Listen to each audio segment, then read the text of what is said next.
Coming up, Freddie Young from Full Moon Reviews is on. We'll be looking at Undefeatable, the Cynthia Rothrock Godfrey Ho classic. I could also say John Miller classic. I know the guys that come up has referred to him as a national treasure. And so yeah, he's a lot of fun. Dom Niem, of course. A lot of fun stuff to discuss in here.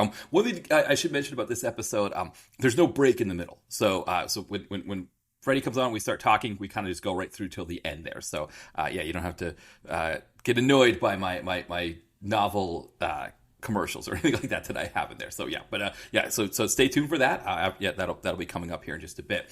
Next week, Will from Exploding Helicopter is back on. We'll be looking at Equalizer 2000, the Richard Norton Serio 8 Santiago post-apocalyptic classic. So fun conversation there. Even though this movie doesn't feature an exploding helicopter, Serio 8 Santiago is number one on his exploding helicopter, or directors that have directed films with exploding helicopters in them. So I think he's like just beating out Joseph Merhi from PM Entertainment, the M in PM. I think he's got like the second one, something like that. But yes, but still some Serio 8 Santiago, still some post-apocalyptic fun there that we'll be discussing. And then 2 weeks, Ty from Kopitz is back on for his monthly hit, as we'll be looking at Final Kill, a movie directed by the director who did Most Dangerous Game and Hunting Games, and there was another one that he did. It had Tony Todd and Bruce Dern. I can't remember the name of it. Something like who knows? But anyway, Final Kill is directed by that director. It's got like Billy Zane in it and Randy Couture and Johnny Mesner. So yeah, fun conversation there. The other film we do is Bloodline Killer, a movie with Tyrese. So we wanted to get back with a little more Tyrese after how well The System went. Not sure that Bloodline Killer does as well, but the conversation certainly does. So look for that in 2 weeks. Yeah, then later this week on our site, we are on the DTV Connoisseur Extra. We're going to finish up the Ip Man series with numbers 3 and 4. I had originally planned on doing 3 segments for that one because I was going to do also, was it Master Z, right? Ip Man Legacy. So that movie that kind of comes in between 3 and 4. I did watch it, but I think based on how much material there is for 3, or much conversation material there is for 3 and that one, I'm just going to combine them into one segment. And then I think 4, there's more meat on the bone for 4 to give it its own segment there. So that's how I'll plan to wrap that one up. Yeah, and then coming up after that, the original plan was to do Superman. I think we're going to stick with Superman. I did have an idea with the new Deadpool Wolverine movie of maybe doing like all the X films, but it looks like, look at the numbers, it would be like 13 movies. And I haven't seen Deadpool Wolverine yet. I'm hoping to see it soon. But I want to get my thoughts out on that sooner probably. So probably more like just to kind of, tack it on like I did with like, Wonder Woman 84 or Madam Web, kind of make it a bonus segment in an upcoming episode. Won't be this Thursday because I haven't seen it yet. I'm not going to be seeing it before I do the DTVC Extra that's going to drop on Thursday. Hoping this weekend, but it may not be this weekend either because I might be too busy. So I'm doing my best to try to avoid spoilers on it. But I mean, just looking at the initial numbers, I mean, it looks like it's the movie that Disney wanted it to be, right?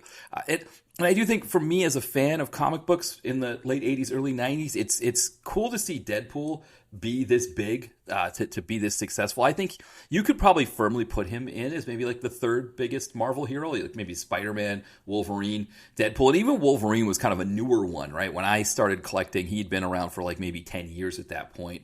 So, to see 2 of the newer ones, because you look at DC, right? It's older ones, right? It's Spider-Man, Superman, Batman, and Wonder Woman. So it is kind of cool, especially Deadpool. And the story behind Deadpool, I think I've told this one before, but Rob Liefeld, he said when he started drawing for X-Force, they were told at Marvel that the 2 most popular characters at that time were Spider-Man and Wolverine, and they were told that you can't just use them in your book whenever you want. Everybody wanted to have them; they want to have them guesting on their comic books.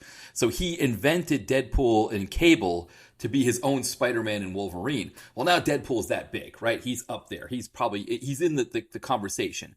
I think if they did a Spider-Man Deadpool team up movie, it would probably do even bigger than this one is doing right now. But anyway, it's great to see that happening at least, and I'm excited to see the movie. I've been hearing spoilers here and there, so I'm trying my best to kind of block my ears and not catch anything. But yeah, it's like it's not as bad as it is like when I want to watch a baseball game like that later that night after it came on early in the day, and I'm watching ESPN for 5 minutes and they just show me the score, so it's not quite that bad, or going on Twitter or something like that. But yeah, I'm still trying to avoid it, so we'll see. But anyway, so going back this week, we're going to finish up Ip Man, and then probably in 2 weeks from this Thursday, we'll start looking at the Superman movies. That'll probably be a 3-parter. So we'll do 1 and 2 for the first part. I'm not able to get the Donner cut, so it's just going to be the regular the number 2 that came out. Number 2, part 2 that originally came out. And then I will do 3 and Supergirl, and then 4 and Superman Returns. That'll be what those will look like. That. So look for those for that 3-parter there. And then in terms of stuff that I've recorded for other sites or other podcasts. My episode that I did on After Movie Diner on Sleazy Spader Springtime, Shadow of Fear, that's up now if you're a Patreon subscriber. So I discovered the way it works with John's Patreon is you actually subscribe by the episode. So like if you do $1, you get early access to the episodes that come out, and you get charged $1 per episode that he releases. So like if he only does 2 episodes in a month, you only get charged $2 as opposed to just paying a flat fee every month. And so what that means, but also you can put a cap on it. So like if you only want to spend, no more than $5 a month, then you can put a cap on it. So you only do, that many. But it gets you early access to the podcast episodes. So you can go in there now. So it's a great way to support, an indie podcaster like that. He has higher tiers than that. He has like a $3 tier, $5 tier, 10. I don't know exactly. I can't remember off the top of my head what those tiers offer. I think like I know one of the upper tiers, he'll write you a song. But he gives you shouts out, things like that. So yeah, it's really, really good stuff. I've been looking into maybe doing Patreon for our site, and I'm not really sure what it would look like if we did it. I think there's a few things that kind of non-starters about doing a Patreon for me. I think one is that I'm not going to gate any of the content that everybody can get for free. It is possible that maybe I'll delay when the podcast drops so that, subscribers, if I did do a Patreon, subscribers would get the episode earlier than non-subscribers. That's one possibility, but everybody would still be able to get, everything that people are getting for free now, they'd still be able to get, same with the reviews and that kind of thing. The one concern that I had as well was that if I were to make episodes that were specifically for subscribers, I don't think I'd be able to do them with guests, because a big part of the podcast, I have a revolving group of guests who come on, every week. It's somebody different. I mean, Ty, of course, comes in every month, but for the most part, it's somebody different every time. And so generally when people are on the site, right, they're advertising their own work. They're advertising their podcasts, their blog, their books that they've released, their movies that they've made, all of that kind of thing. And so I wouldn't want to gate something like that behind a paywall and limit the amount of exposure that they would get for being on my show, because that's always something I always appreciate them coming on and helping me create content, and that's part of the trade-off, right? Is that they're able to get the word out there. So hopefully, if you're hearing, you're seeing their movies, you're getting their books, you're checking out their sites, their podcasts, that kind of thing as well. So still kind of in the air of trying to think of how a Patreon would work, but it would be, another way people could support the site, and so that, we can kind of maybe put more money into certain things like better recording equipment. I think it's the biggest one for me is the recording equipment. If I can get something better, especially with my microphone seems to pick up everything. So it's like I was just using my Apple earbuds, which wasn't great. And then I got a standalone microphone, but it seems like it picks up everything. Like if my fan on my computer is going, it doesn't seem to zero out ever. So, definitely want to try to get that kind of stuff. But anyway, stay tuned. Again, if I do a kind of a Patreon, it'll kind of be more like extra stuff. Some of the things I've thought about, is, for example, be like, people being able to request movies and things like that. One of the problems now is that people will request movies, but it's just like, when do I get around to doing them? Well, if they pay a certain amount a month, I'm going to be much more on it to make sure I review that, because it's like I owe them that service, right, that they're paying for. So those are some ideas I had. And of course, if you think of things where, if people have ideas of, feedback on that, I'm always happy to receive it. Another thing with the podcast is that since we've been moving weekly, we have been growing the market, and I've noticed that there's a few markets that we're doing really well in. Germany, we seem to be doing really well. New Zealand, which I know a lot of that is bolstered by our friend Scott Murphy from All 90s Action All the Time, who is scheduled to be on this month with us, doing another Seagal film. So hopefully we'll be recording that one soon. But I think that's a reason why we're good in New Zealand. Austria is big for us. Norway, and so I think. I'm going to kind of try to keep growing those. I think it's fun to be bigger, on other parts of the world. Obviously, the United States, we always have a big following here, but one of the things I'm going to try to be more cognizant of too is the fact that because we have listeners in other parts of the world, some of my references to things like baseball, for example, might not always land as well for people outside the U.S. I'll try to give it still the local Philly flavor and the local New England flavor from where I'm from, but also, try to be more cognizant too of the fact, because I always appreciate all the listeners we have, and especially, parts of the world where English isn't the first language. The fact that you're listening to us, because like when I go to Germany and I see the charts, most of the top ones are in German. And my German, despite minoring in it, it's not great. I can say things like "Guten Morgen," was ist los? Some stuff like that. Dankeschön. But there isn't much. I wouldn't be able to have a conversation or something like that. But anyway, definitely appreciate that support for sure. All right, so I've been kind of rambling here. We'll talk about the site quickly as well. I know I had talked about maybe doing like a female director series on the reviews for the blog site. I don't know if I'm going to get that, if I'm going to make that happen this month, just because there's a lot of stuff going on. So I may just stick with the ones that I already have scheduled, which would be The Roadhouse on Amazon and Ruthless, the new Art Camacho movie that Ty and I did. So Roadhouse is one that I did with Will from Exploding Helicopters. You can go back and check that podcast out in the archives. And then Ruthless was on a two-parter or a double feature on Dermot Mulrooney that I did with Ty from Co-op. It's another previous one. So I don't want to always be doing reviews that are based off of movies that were covered on the pod. But on the other hand, the reviews allow me to explore the movies slightly differently than the way we explore them on the pod. So, for example, if you check out, my most recent was the Crackerjack 2 one, where I kind of just compare that movie to going to like a molecular gastronomist or gastronomy restaurant or something like that, and kind of get into like, why this movie exists. Do we need it to exist? It does exist. So now that it does, is this what we'd want it to exist like? And it's a kind of a conversation that, that the podcast doesn't always lend itself to, but like 8 paragraphs on the blog, you can kind of explore it in a slightly different way. So there's that other piece of it as well, is that the podcast and the review site, they're married, they're together, but they also cover things in slightly different ways. And I like that ability. So, and I like the idea of the movies existing as an archive, both in the podcast and on the site, so that you can go to the site and find all these movies. And I'll mention that I've covered them on the podcast, but that's just part of the idea. Is that so yes, I do want to start. I do need to cover some movies that haven't been covered on the podcast. Just make them kind of unique to the site as well. But yeah, so right now the ones we have in the hopper are ones that have been covered on the podcast, but I'm going to try to maybe mix in some. So, again, watch those Letterboxd spaces. We've gotten some new followers on Letterboxd, so welcome. Anybody who follows me on Letterboxd, I always follow back immediately, because I love being able to see what people think of movies when I watch them. Even though, of course, I'm not contributing at all to that, right? Because I don't put any star reviews for any movies that I've watched, just because I always feel like the review site is where the star reviews, and I don't even do star reviews. When I review movies, right, I don't do star reviews. I do, just avoid it at all cost. Is it worth a free rental? Is it worth paying money to rent, right? Is it worth getting a physical copy of it? That's kind of the tiering system that I use. That's kind of dates back to when the site first started, right? When there was no streaming, right? But it was a matter of like, would you pay new release money for it? Would you buy it for $1 used? That's kind of the system I've always used. And I guess so I guess in that sense, if I use the Letterboxd starring system, it's not like it would really impinge on the site at all. But I kind of just feel like, okay, the site is where I do my reviews. The podcast, I do my reviews.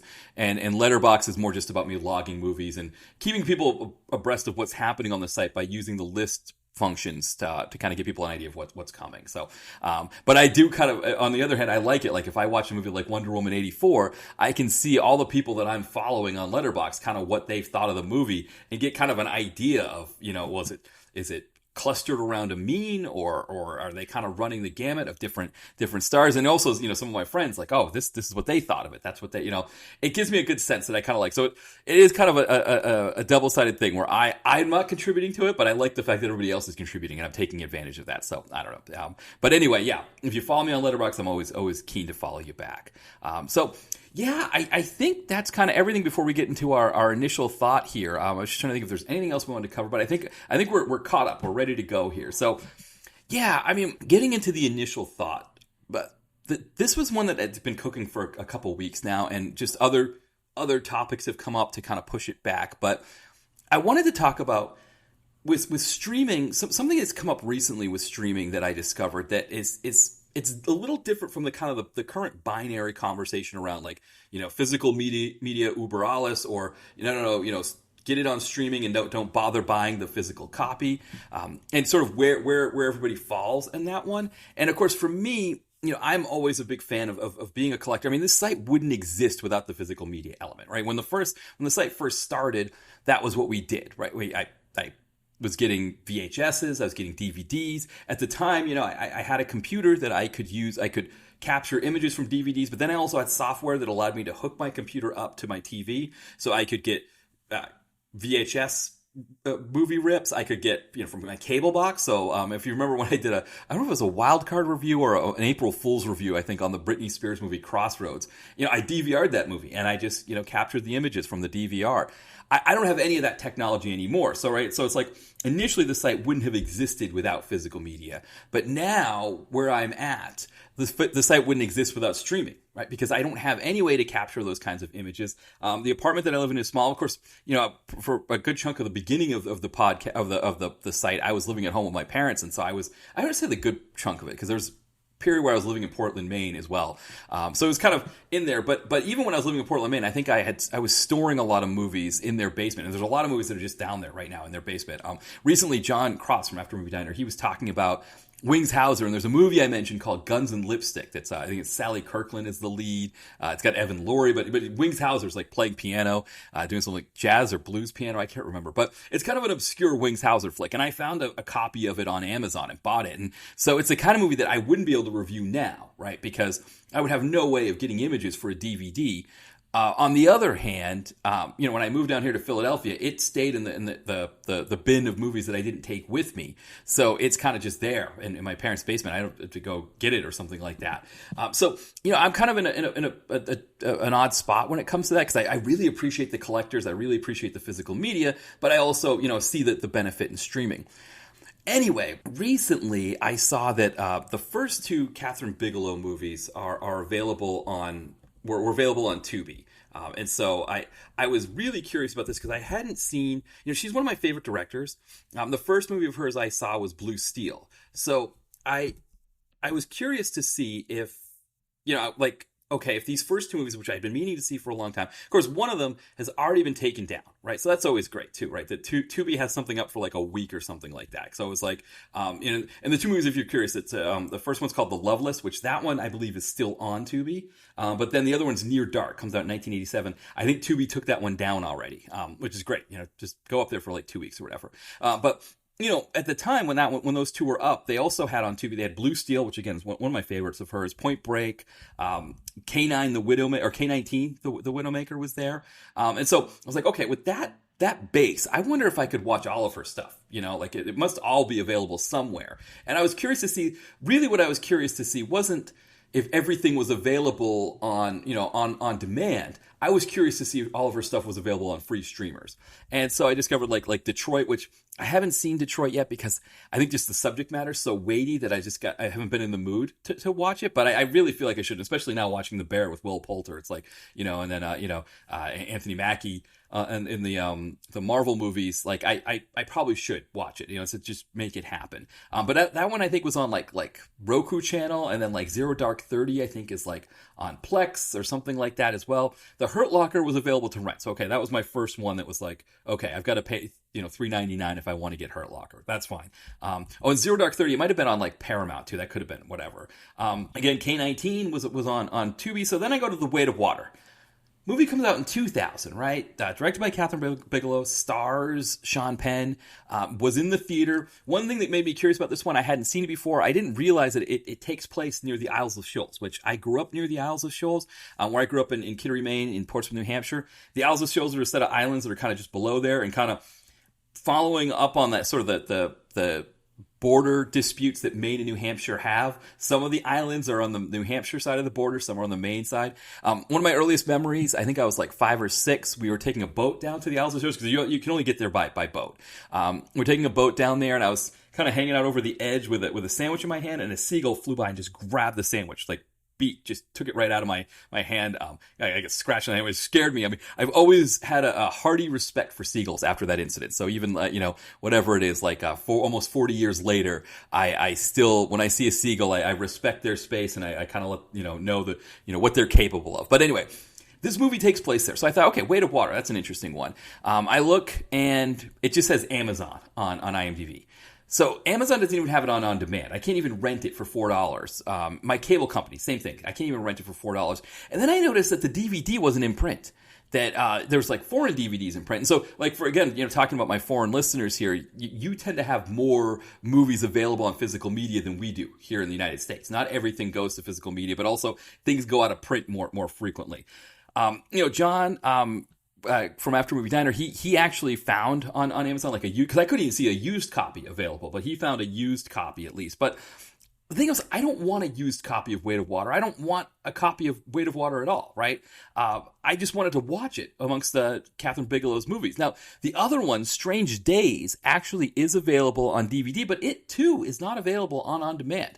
I can't just log on to Amazon, look up Strange Days, and hit the rental button and have it for 48 hours for $4, right? Which it just blows my mind. Strange Days even more so than Weight of Water, but still, Weight of Water, like both of those should be available for me to rent on demand.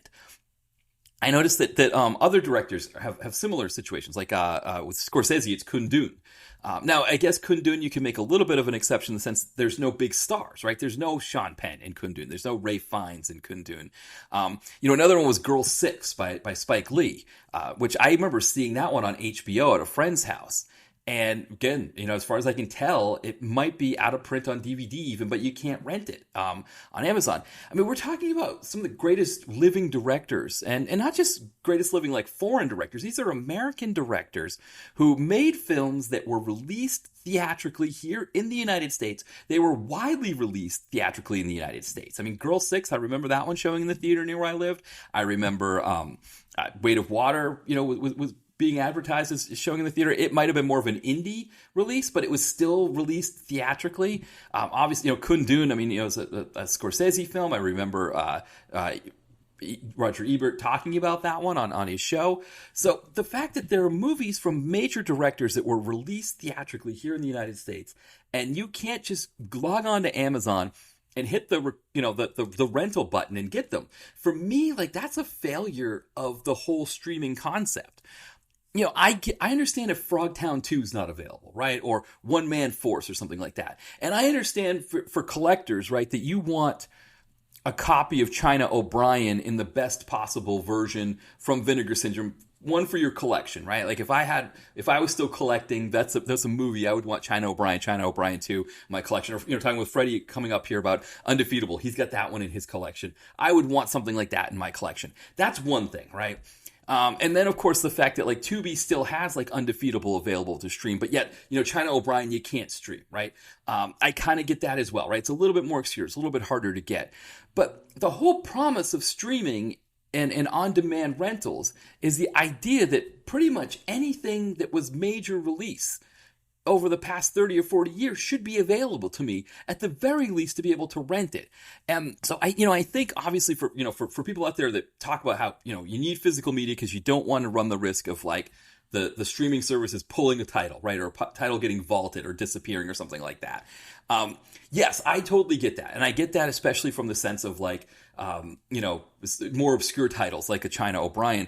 But by the same token, like, it's amazing that warning is holding true for something like a Weight of Water or a Kundun or a Girl 6 or even a Strange Days, right?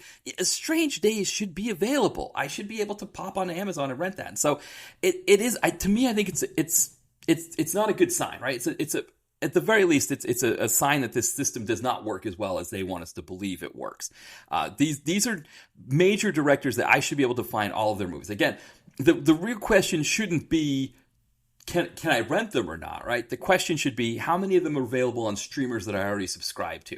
So in the case of Catherine Bigelow, it should have been like, two or three of them that I needed to pay to be able to rent. But instead, right, it's that there's some that I just can't get at all. And again, these didn't come out a long time ago. These came out very recently. So yeah, that's kind of my initial thought. My rant there is that the streaming system. We talk about it a lot of times in the fact that the companies have this amount of control over movies, and I totally get that vibe. That's an issue for sure. But the fact that there are major release titles from the past 30 or 40 years that I can't just rent, to me is a different issue, but another sign of the failure of this system that for the most part is working. I mean, the direct-to-video connoisseur would not exist right now if there was no streaming, right? Because I don't have the ability to take images from DVDs or VHSs anymore, right? It's only on streaming that I can get movies and I can get that I can get images and all that. So we wouldn't exist, right? You wouldn't get reviews every week on the site if it wasn't for streaming. So streaming is still a vital piece of this, and I'm always appreciative of it. But I think there's some failures of that system, and I think that big one there, we were promised that, all these movies were going to be at our fingertips, and it turns out that a lot of them aren't. And it is a little bit concerning, too, when you consider the fact that like a movie like The Weight of Water seems to be out of print on DVD. So you're talking about a situation where in 20 years' time, perhaps, you could have a major director like Catherine Bigelow, an Oscar-winning director, and we could potentially, in this modern age, this is not like the 10s or 20s where, we lost movies because the film deteriorated. We're talking about a situation where we could lose a movie because there's no quality DVD available of it because it's out of print, and now it's just a matter of finding a scratched one at a used DVD place for an exorbitant price. And then as a site like Amazon doesn't want to bother with it. And again, like I understand Amazon only has so much space available to, or Comcast or whatever your cable company is, only has so much space available to be able to keep these movies. But if you're keeping space available for something, I would think a Catherine Bigelow movie from 2000 that's starring Sean Penn would be a slot that you want to keep there. Or at the very least, Strange Days, which was, yes, maybe that movie didn't do so well, but it was a major theatrical release. It should be, that should be one of your places, one of your things that you have reserved for space in your whatever, your bank, your server, or whatever it is that keeps all those movies. So the fact that these kinds of movies aren't available is concerning to me. And I think it's also concerning the idea that we could, you could be a movie fan in 20 years and not be able to get A Weight of Water. And again, I get the idea of like the fact that you can get it right now on DVD. I don't want it on DVD. I mean, to be honest, I wouldn't even want, if we had a video store nearby where I could rent The Weight of Water on DVD.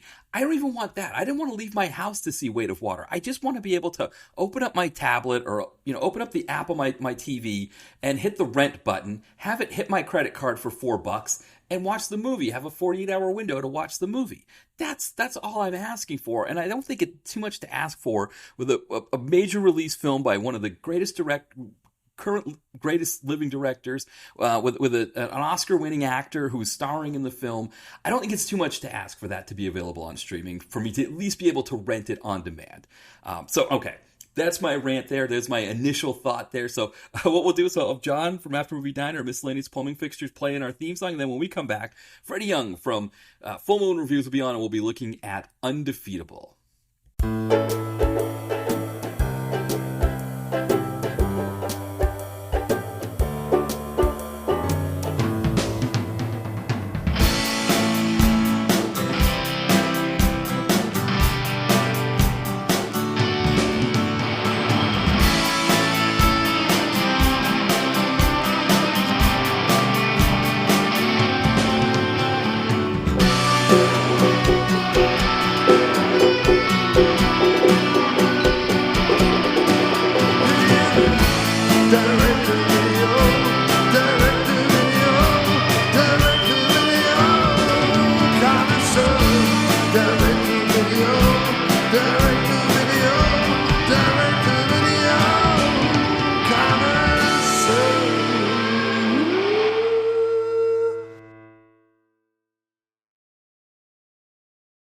All right, we are back, and I'm joined once again by Freddie Young from Full Moon Reviews. Welcome back, Freddie.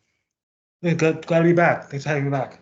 Yeah, and I thought this would be kind of a fun one because last time you were on, we talked about Frankenhooker, and you were thinking about us, looking at different things to discuss for this episode. I thought maybe we'd do it like an action movie.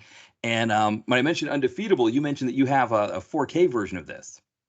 Yeah, from Vinegar Syndrome, they came out with it. I guess I don't know if it was earlier this year or late last year. I got it. You should know you're an East Coast guy. I went to Chiller, the convention, and they had it there, and I bought it. And it's funny, my friend, I go with my half friends I go with, and we'll have like a movie weekend. And the first movie he showed was Undefeatable. So I was like, I gotta watch this twice in 1 year. But yeah, it's one of her Cynthia Rothrock's better movies, I think. And the 4K is beautiful. I would say they did a really great job with the 4K. Some of it's still kind of grainy because I guess the negative was kind of bad, but overall, it's a beautiful looking film. Still a goofy movie, but it is what it is. Yeah, I think it's really nice. I mean, I think that's the thing, right, with these movies. I mean, Godfrey Ho is obviously shooting this movie on the cheap, and so it's like Right. Yeah, that's kind of the thing. I think I know they finally put out the China O'Brien movies. I don't was it Vinegar Syndrome that did those? I I think believe they too. also did that too. Yeah.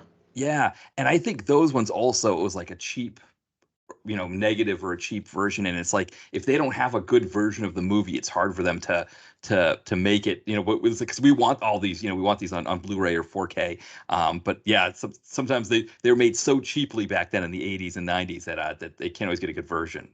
Yeah, they also did Right and Wrongs as well, which is one of her better movies, I think. So Yeah, I love that one. Yeah, that's another great. I mean, this it's funny because you mentioned about this one here, being one of her better films. It's like, as we get in, we talk about it some. It's like the story. There's so many goofy things that happen in this movie. It's also like very dark. I mean, it's like Godfrey Ho's version of a serial killer, like erotic thriller or something. It's just like completely like bonkers in that sense. But then like the martial arts stuff and the stuff that she's doing in it in particular is just fantastic. yeah, as I watched, I go, this would be a Lifetime movie if it wasn't for the martial arts. Right. Well, and, It's just and like of course, the crazy martial art. boyfriend going after a woman, and crime ensues, and you gotta find out who the guy is, and you know, Yeah, it's like part Lifetime movie, part horror movie too, right? With yeah, the other stuff in it. but eye gouging. Lucio Fucci would have loved this movie. Right, exactly. So yeah, so you get all kinds of different things in here. Now, talking about Cynthia Rothrock's career. So it sounds like you're also a fan of her stuff. You get some of the other 4Ks. So and you were saying you kind of put this one up near the top for her. Yeah, I think her performance here is actually pretty good. Especially, we'll get to like the morgue scene where her sister is killed, and she's having that emotional moment. I think that's one of her best acting performances. I think, and I think the choreography is great. I really like her in this movie, and I think probably her top five for me. And I think that like the China O'Brien's are pretty good. Right and Wrongs, like you said, is really good. I love Yes Madam with Michelle Yeoh. I think she's really good at that. So yeah, I always go to this one first. I always feel like when I think of Cynthia Rothrock, this is the movie I think of. Also, I think because of the whole like YouTube sensation that happened with the fight scene at the end, and we'll get to it. Like people call that like the worst fight scene ever made, Right, which right, exactly. which I disagree with honestly. Yes. But I Yeah. get it. No, I totally agree. That's how I was introduced to this movie. So I'm kind of with you. So the China O'Brien's kind of have a special place in my heart. Just because it's like that's my earliest memory of her. Like I think China O'Brien too. We had the poster at the video store, and Mhm. um, and I was like, oh, who is this? Well, and then of course I remember seeing her like in trailers for other, like a Don the Dragon Wilson movie or something like that. I was like, who is this woman? She's fantastic, And then as I got into doing this more, people were sending me movies, and this guy, Kenner from Movies in the Attic was like, "Oh, you got to check out Undefeatable," and he sent me that YouTube video of the fight, and I was like, "Yeah, that looks really good. I'm gonna see that." And so that was how I was introduced to this movie. Yeah. I remember seeing that like a decade ago and going, what is this? It's like the whole so campy. I'm like, I gotta see this movie. Like, what is this? Yeah, exactly. And, Yeah, and I've and I seen mean, I've seen her movies before, but I had never seen Undefeatable. So Right, same here. Right, I had seen her other stuff, but I hadn't seen it, and I just also gotten into her Hong Kong stuff like you're talking about, like Yes, Madam, and Righting Wrongs, and I mean, yeah, Yes, Madam. It's like because you think of like women in action, it's like Michelle Yeoh, and I think after Pam Grier, I've got like Michelle Yeoh and Cynthia Rothrock as the next two, and to have them in the same movie is fantastic. yeah, that's a really cool movie. One of like Michelle Yeoh's probably earliest movies. I don't know if that's her first movie or one of her first movies. Like it's she. I saw it last year. I was like, she is so young in this movie, and she has come a long way. I'm like, good for her. Yeah. Well, it's amazing because she's won an Oscar now, which is so Yeah, cool. I was so happy about that. She deserved that. She deserved that. Yeah, yeah, I totally agree. 'Cause it's one of those things like when you see, obviously, I mean, like the one, Heath Ledger winning it, after he passed away. But there's certain like names that you just like, when they get nominated, you're just like, oh, they really, you really pull for them to get that one Oscar to finally win it. And so, yeah, I think it was when the buzz was starting to generate around it that they were going to maybe give it to her. It was like, kind of almost like fingers crossed, like I hope she gets it. Yeah. Now, Godfrey Ho, of course, is the person who directed this. So I think he's most known for movies that have guys in ninja costumes that have the word ninja written across them. He pretty much takes like three movies, unfinished movies, and puts them together as one. It's so ridiculous.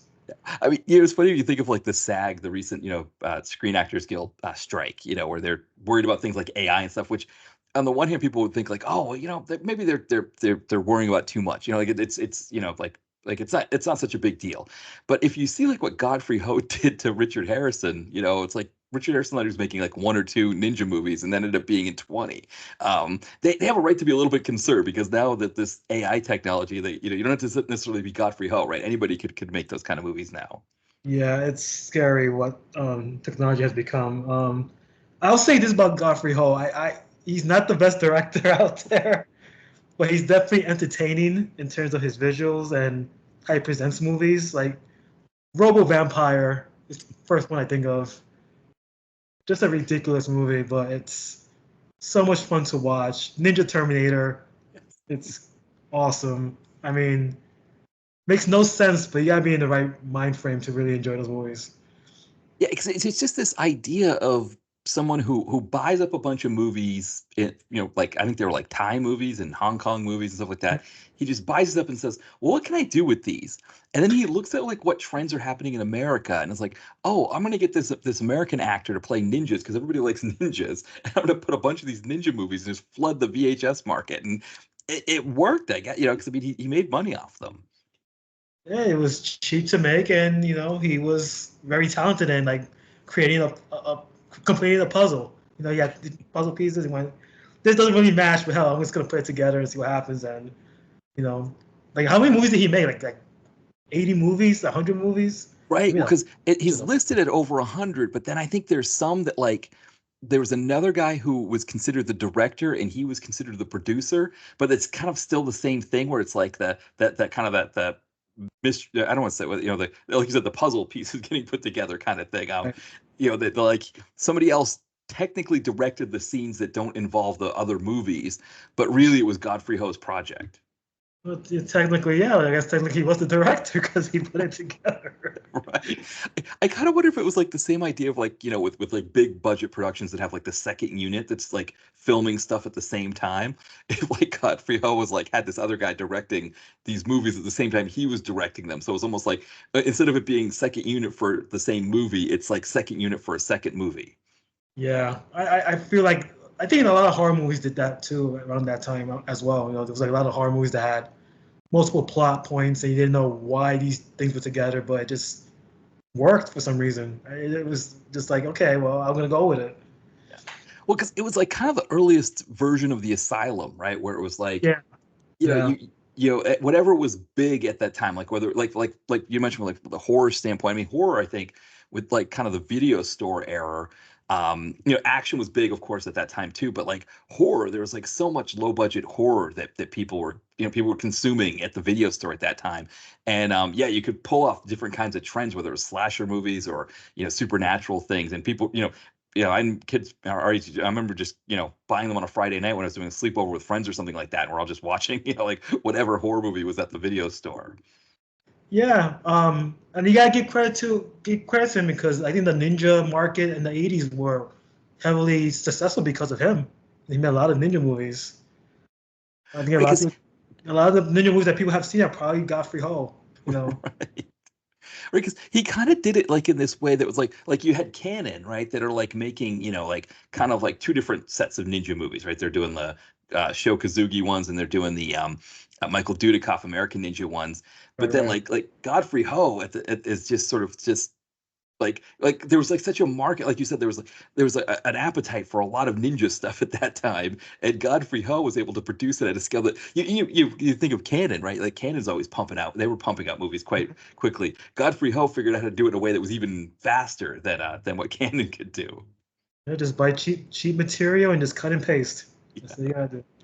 Yeah, I mean, I do love the idea. It's kind of like with me, like when I'm going through the refrigerator when I find leftovers and trying to like think of meals so the leftovers don't go to waste. It's almost Accurate. like Godfrey Ho, like seeing this collection of movies. I mean, it's almost kind of too like with those reality shows where people buy like storage units or something like that, and they just Mhm. for it's almost like him just being like, what is this? I'm just gonna buy all these movies and I'll figure out something to do with them. Right, right. Yeah, like it's like a casserole. Right, right, exactly. Now, what's funny is, of course, he comes to the United States and he makes a few movies here that aren't these kind of, mishmash, kind of put together kind of movies. And the one we're going to talk about here today, Undefeatable, is one of those movies. I think it was filmed in the Baltimore area, right, or Washington D.C. area. It looks like BC to me. Yeah. And the actor, John Miller, the only other credits that he has, I think, are like homicide episodes, which I think that show was filmed in Baltimore, I think. I got a lot to say about his performance. When we get to it, he has a very interesting way of acting. He does. The guys that come up and refer to him as a national treasure. So I think maybe that's one way to describe him, right? Yeah. Perfect. Well, That's a well, nice way of saying it. Yes. right, right, exactly. Well, maybe this is a good time for us to kind of we'll get in the movie here. So, yeah, I mean, Undefeatable, movie, it came out in '93, so it is, Godfrey Ho directed movie. It's actually one of the last ones he directed. I think he did Undefeatable. Actually, no, that's not true. He has a bunch after Manhattan Chase is more like the last one, but uh, and that one technically came out in 2000. So he still did some stuff after this, but he does this one, and he does Honor and Glory, which he also recut and made into Angel the Kickboxer later. But I guess he did these two at the same time, I think. I've never seen that movie. You know, Honor and Glory is a good one. If you haven't seen that was the one. It's another Godfrey Ho, credited as Godfrey Hall, where he Yeah. uh, you know, it's got Rothrock, John Miller. Doesn't have Don Niam. Doesn't have the bad guy in this, but it's got everybody else, I think. Okay. Yeah, it's a fun one. I think the only free version of it might be the Riff Tracks version on Tubi. But yeah, it's definitely a good. I guess he called himself Godfrey Hall because I guess he thought that if we saw the last name Ho, that we wouldn't want to see it. I guess maybe it's the same idea, I guess, as the Italian directors who would Yeah. create these English names for American themselves. name. Yeah. To Yeah, get people into the theater. Yeah. yeah, yeah. Because and to be honest, I almost kind of feel like I don't know. When it comes to like martial arts movies, I think it actually would almost give it more credibility for American audiences if it was directed by Godfrey Ho instead of Godfrey Hall. But I don't know. Yeah. Also on the 4K, there's an alternate version of this movie called Bloody Mary Killer. Oh Um, yes.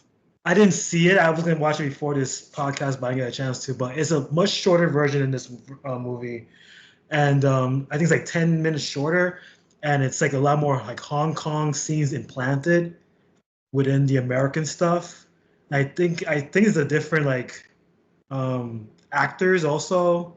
It's very weird. I think the plot's still the same. The villain's still the same.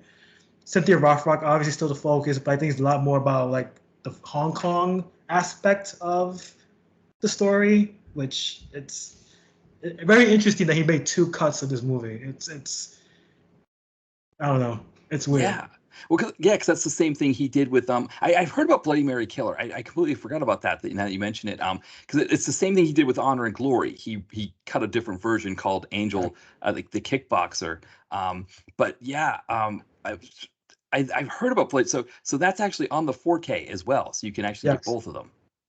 Yeah, Robin Shaw, who probably people best know as Liu Kang in Mortal Kombat, is in Bloody Mary Killer. Now, like in one of his earlier films. Wow. Yeah, it's again, Godfrey Ho, like just like kind of the ideas that he comes up with, right? That he just has this sense that like, um, you know, this idea that like American audiences are going to want one version of this movie, and Chinese audiences will want the other version. So I'll just shoot two at the same time. And It's smart business. yeah, yeah, and I mean, I think to Cynthia Rothrock's credit, she was in for it. I guess that's the other thing too, right? I guess from a SAG standpoint, right? Like if you're in the Screen Actors Guild, you almost can't, like you have to almost get, I don't know, like a separate contract or get paid, because it's like the way these kinds of things go like this, right? That like if you use an actor, don't use an actor, or if you're filming or not filming. And I don't know if this would have been a SAG picture for her anyway. I don't know if Godfrey Ho was doing SAG movies, but yeah, like it's again like all these different machinations and things that happen with these. Yeah, I mean, there's a lot of good business going on here. Like she got paid pretty much twice because she did two movies at one, and I'm always fascinated by like directors that do that. Like you figure like one movie's hard enough to make, you guys make an alternate cut to appeal to a different audience. And I actually like to know how well it did in Hong Kong and China, because Yeah, because she was in still. the states it was still like a cult kind of film. So Yeah, and also I think she still had a bit of a market in. So it looks like I think Triple Cross would have been like that. Was that the last Hong Kong movie she did? Um, but like I think she was, she still had a market there in Hong Kong. yeah, And yeah, so yeah, and Godfrey Ho was probably trying to tap into that. he's smart. Like I'm saying, he was a very smart director. No, he pretty much did everything on the cheap and made probably a lot of money out of it. Yeah. Yeah, it's one of those things that like we when we think of movies and making movies, right? Like I think when the medium of cinema was invented, in the late 19th century or whatever, there's no way that they could have conceived of a Godfrey Ho making the movies that he made. But it just kind of just gets back to like what cinema can be. It can be so many different things, and I think like you said, like the Godfrey Ho piece, it's like people kind of look down on it or think it's kind of crass, but it's something so different that it's hard to really kind of to judge it in that kind of way. Yeah, and I feel like we talked about this last time with Frankenhooker. Like I feel like there was real auteurs back then. You know what I mean? Now that everybody's trying to make a money, it's very corporate, conservative. Everybody's just it's all business, right? There's no real passion in filmmaking in a lot of ways. And I feel like Godfrey Ho, no matter what you think of him, there was passion there. He was Yeah, taking different versions of movies that didn't really connect, and he put them together and it made something new. That's art. I mean, I wish more people would do that now.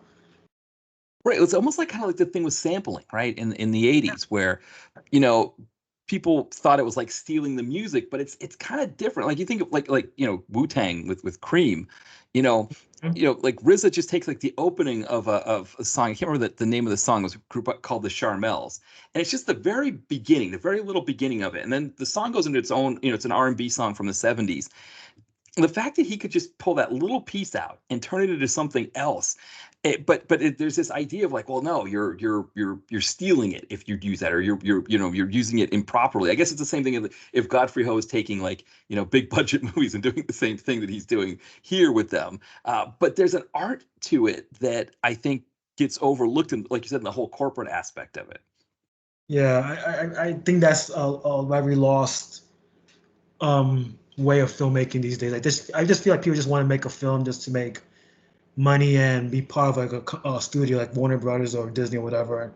I feel like a lot of directors don't really like make a movie just to make a movie anymore. Like it's not something they really love to do. I think it's just like, oh, here's a job. It's gonna direct a movie and hopefully, I win an Oscar or get some attention for this, and I get the next job, and it's just, it's I feel like it's a lost art form, and I think Godfrey Ho kind of reminds us that movies were made like this a long time ago, and they worked, regardless of what you think of them, they were watchable. Yeah, I totally agree there because I think, there's a combination of one with the whole, direct to video market where it's really like, let's see who we can get in, we'll spend all of our budget on names that we Yeah, can, shoot, have them shoot for a day and put their faces all over the tin. And so that way on Tubi, people will get it that way. like Um, like Eric Roberts. You see Eric Roberts on something, he's like, yep, okay, well, right, I right, guess I like exactly. that. He's in there.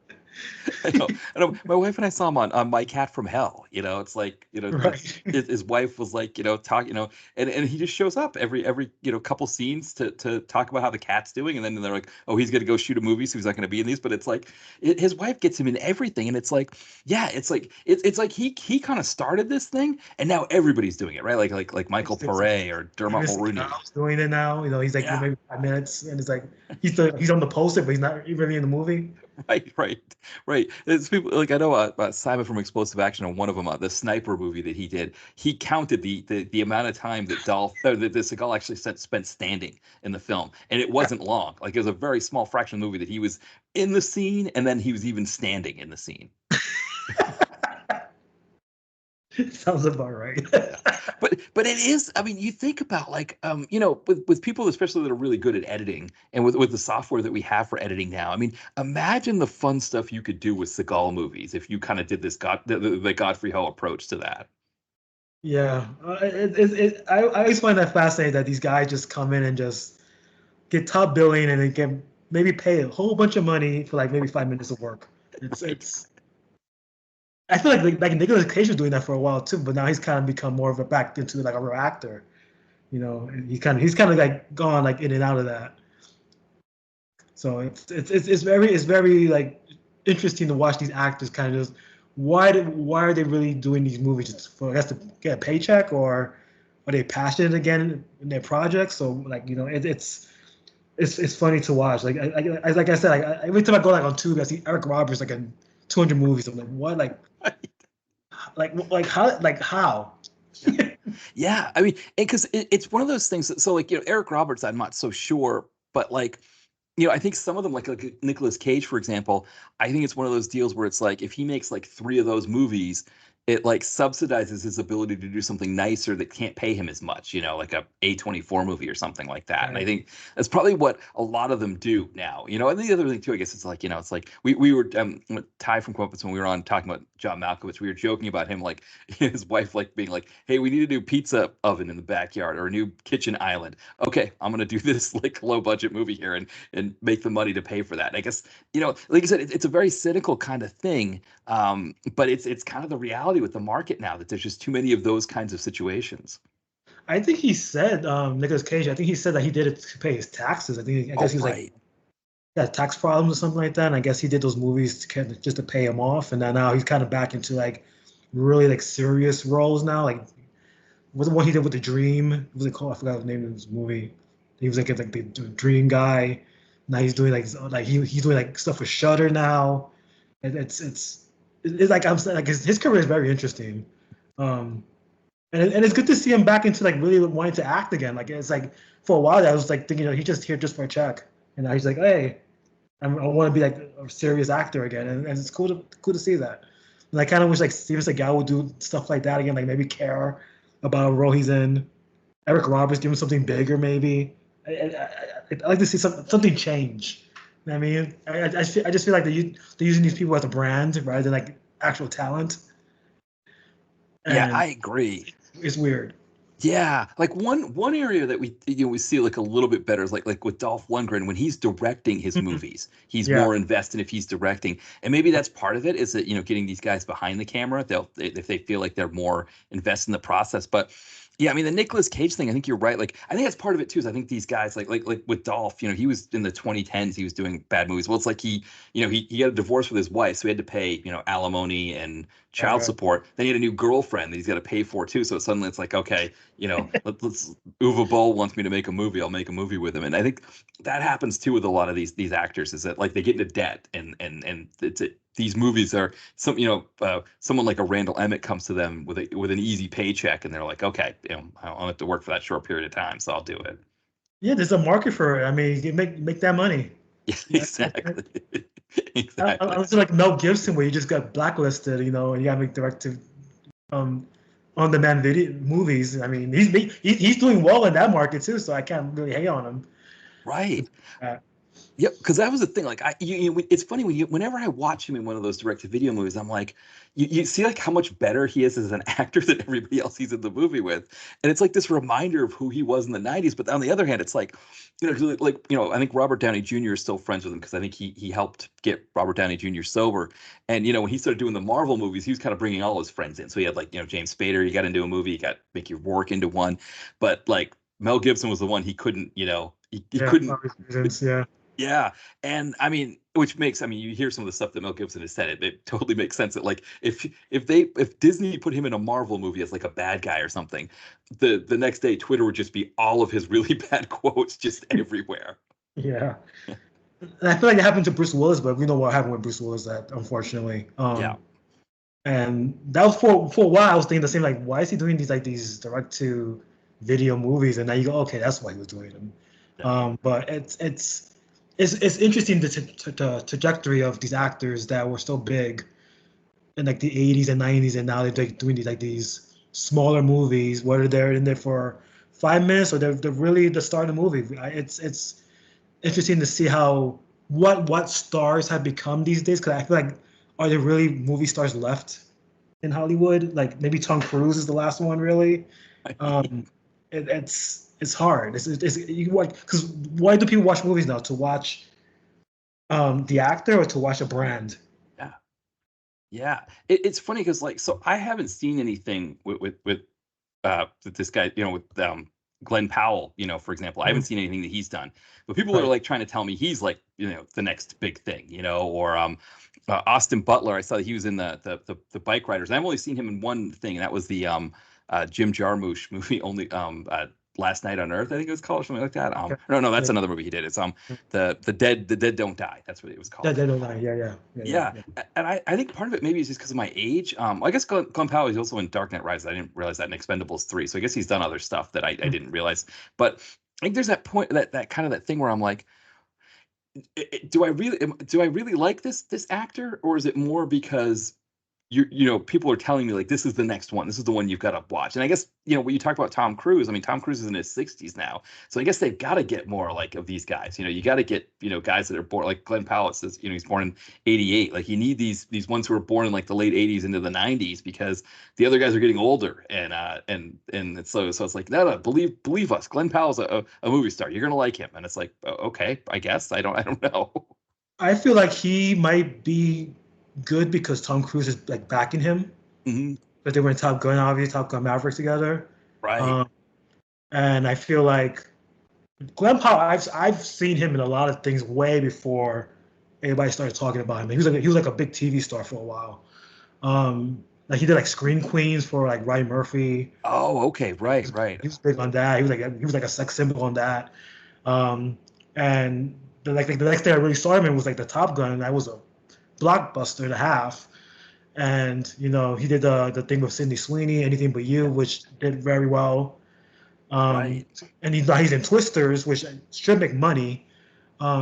So I think he's on the right path, as long as he's not in any sort of scandal. I think he'll be okay. Yeah. Because Twitter will kill him for that.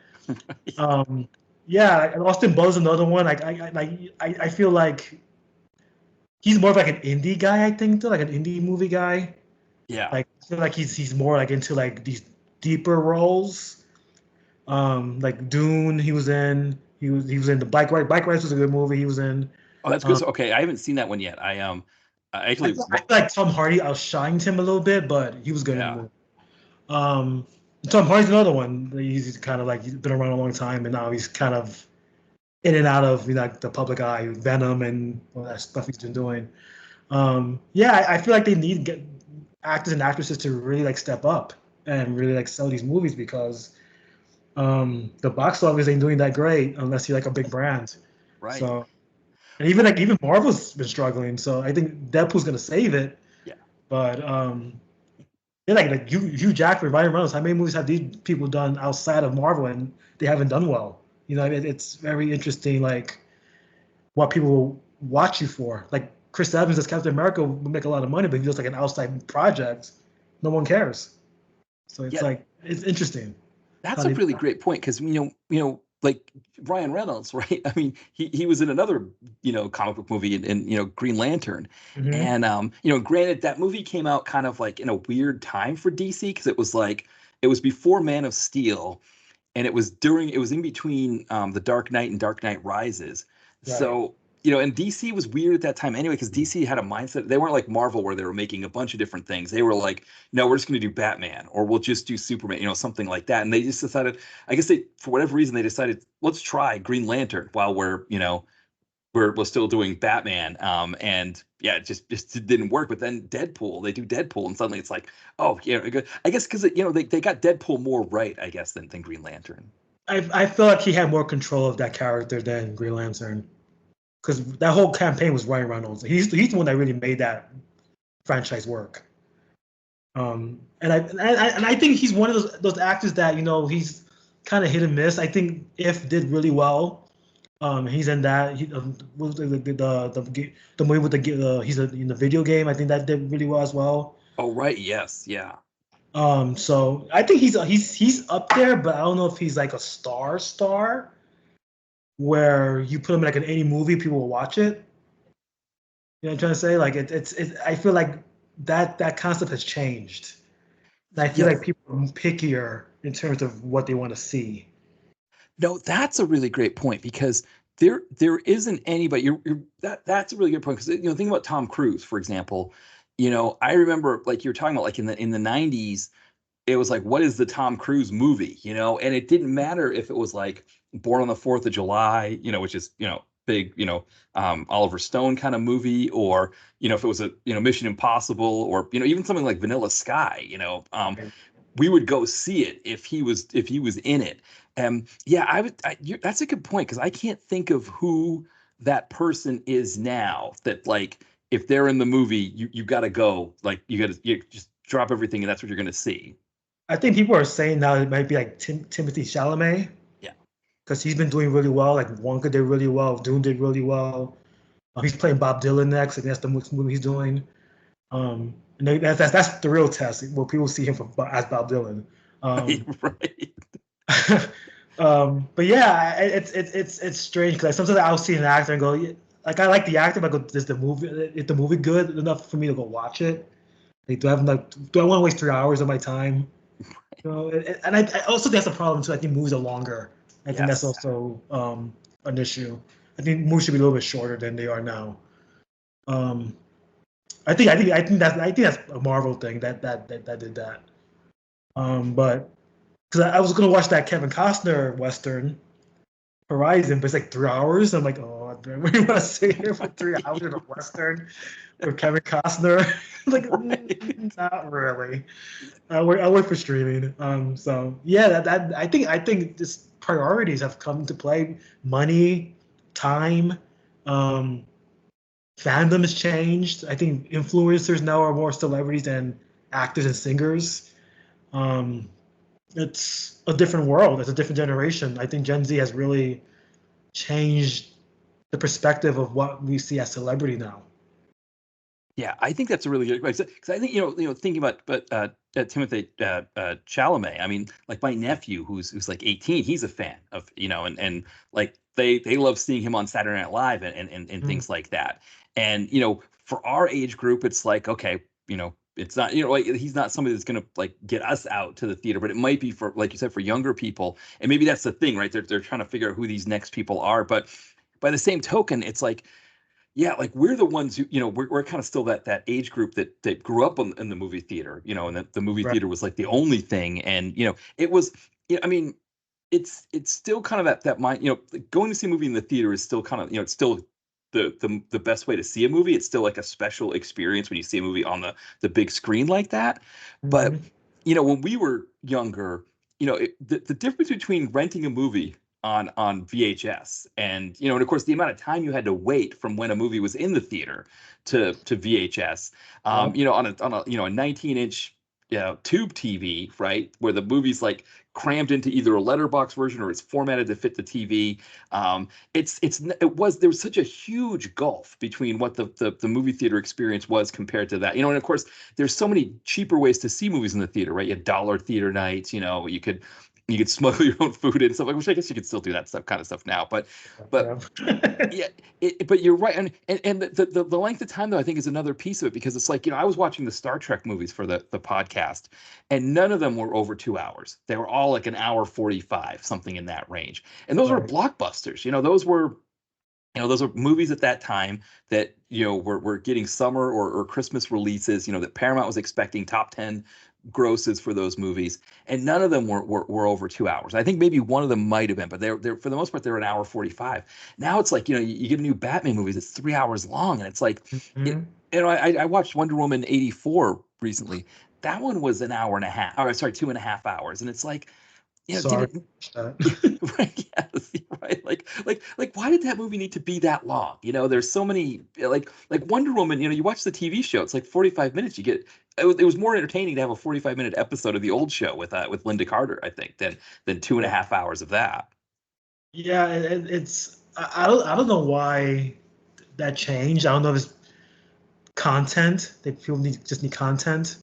Um, I feel like streaming is based on like the number of minutes rather than the number of views. I think that's what it is. Oh, that makes sense. Um, yeah, and I also think that like you were talking about like the whole like transfer from theaters to VHS. Now you can watch a theatrical movie at home in 2 weeks, Yeah. and you have a better system in your house rather than inside the theater. Like, why would you need to go to the theater when you can have like a big sound system in your house, a big screen TV, chairs? I mean, you can build your own theater inside your own home. Pause It's it, go to the right. bathroom, get more Pause it, go to the food. bathroom, make your own food, better food than what you get Right, in the theater. cheaper food, right? Like, Mhm. yeah.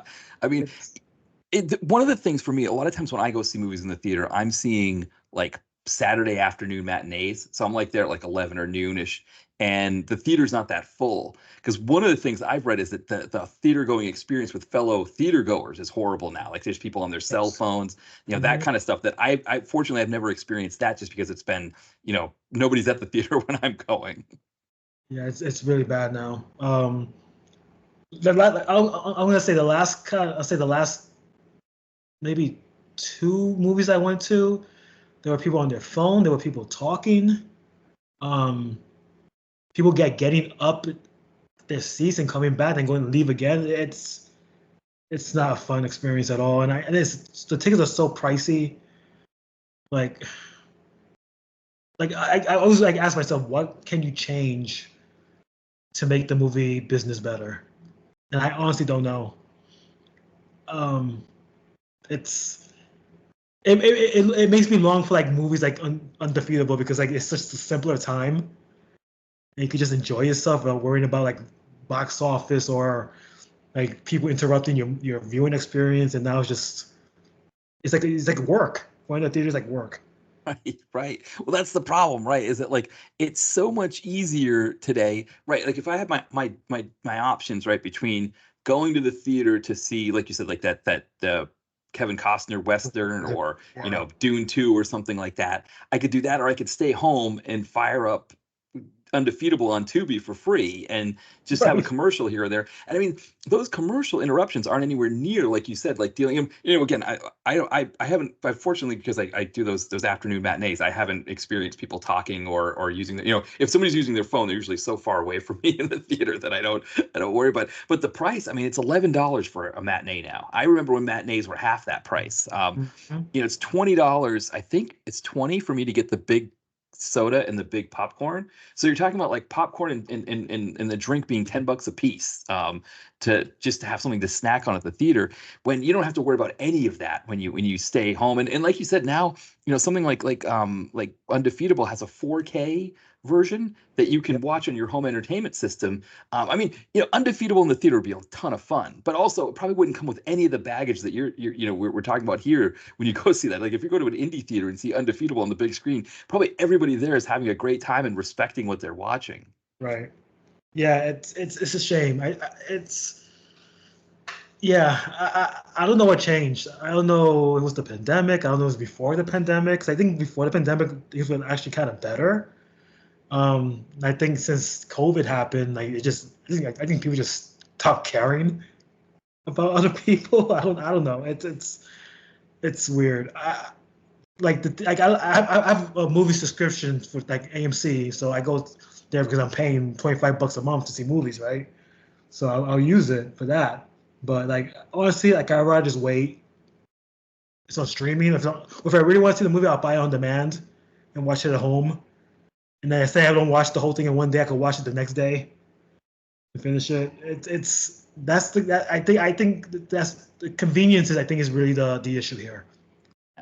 Well, convenience, and then you're talking about these movies being over 3 hours. Like, I always tell this story about my buddy and I when we saw Lawrence of Arabia at the theater here in Philadelphia. It was actually closed. It closed during the pandemic, but in 2019 we saw.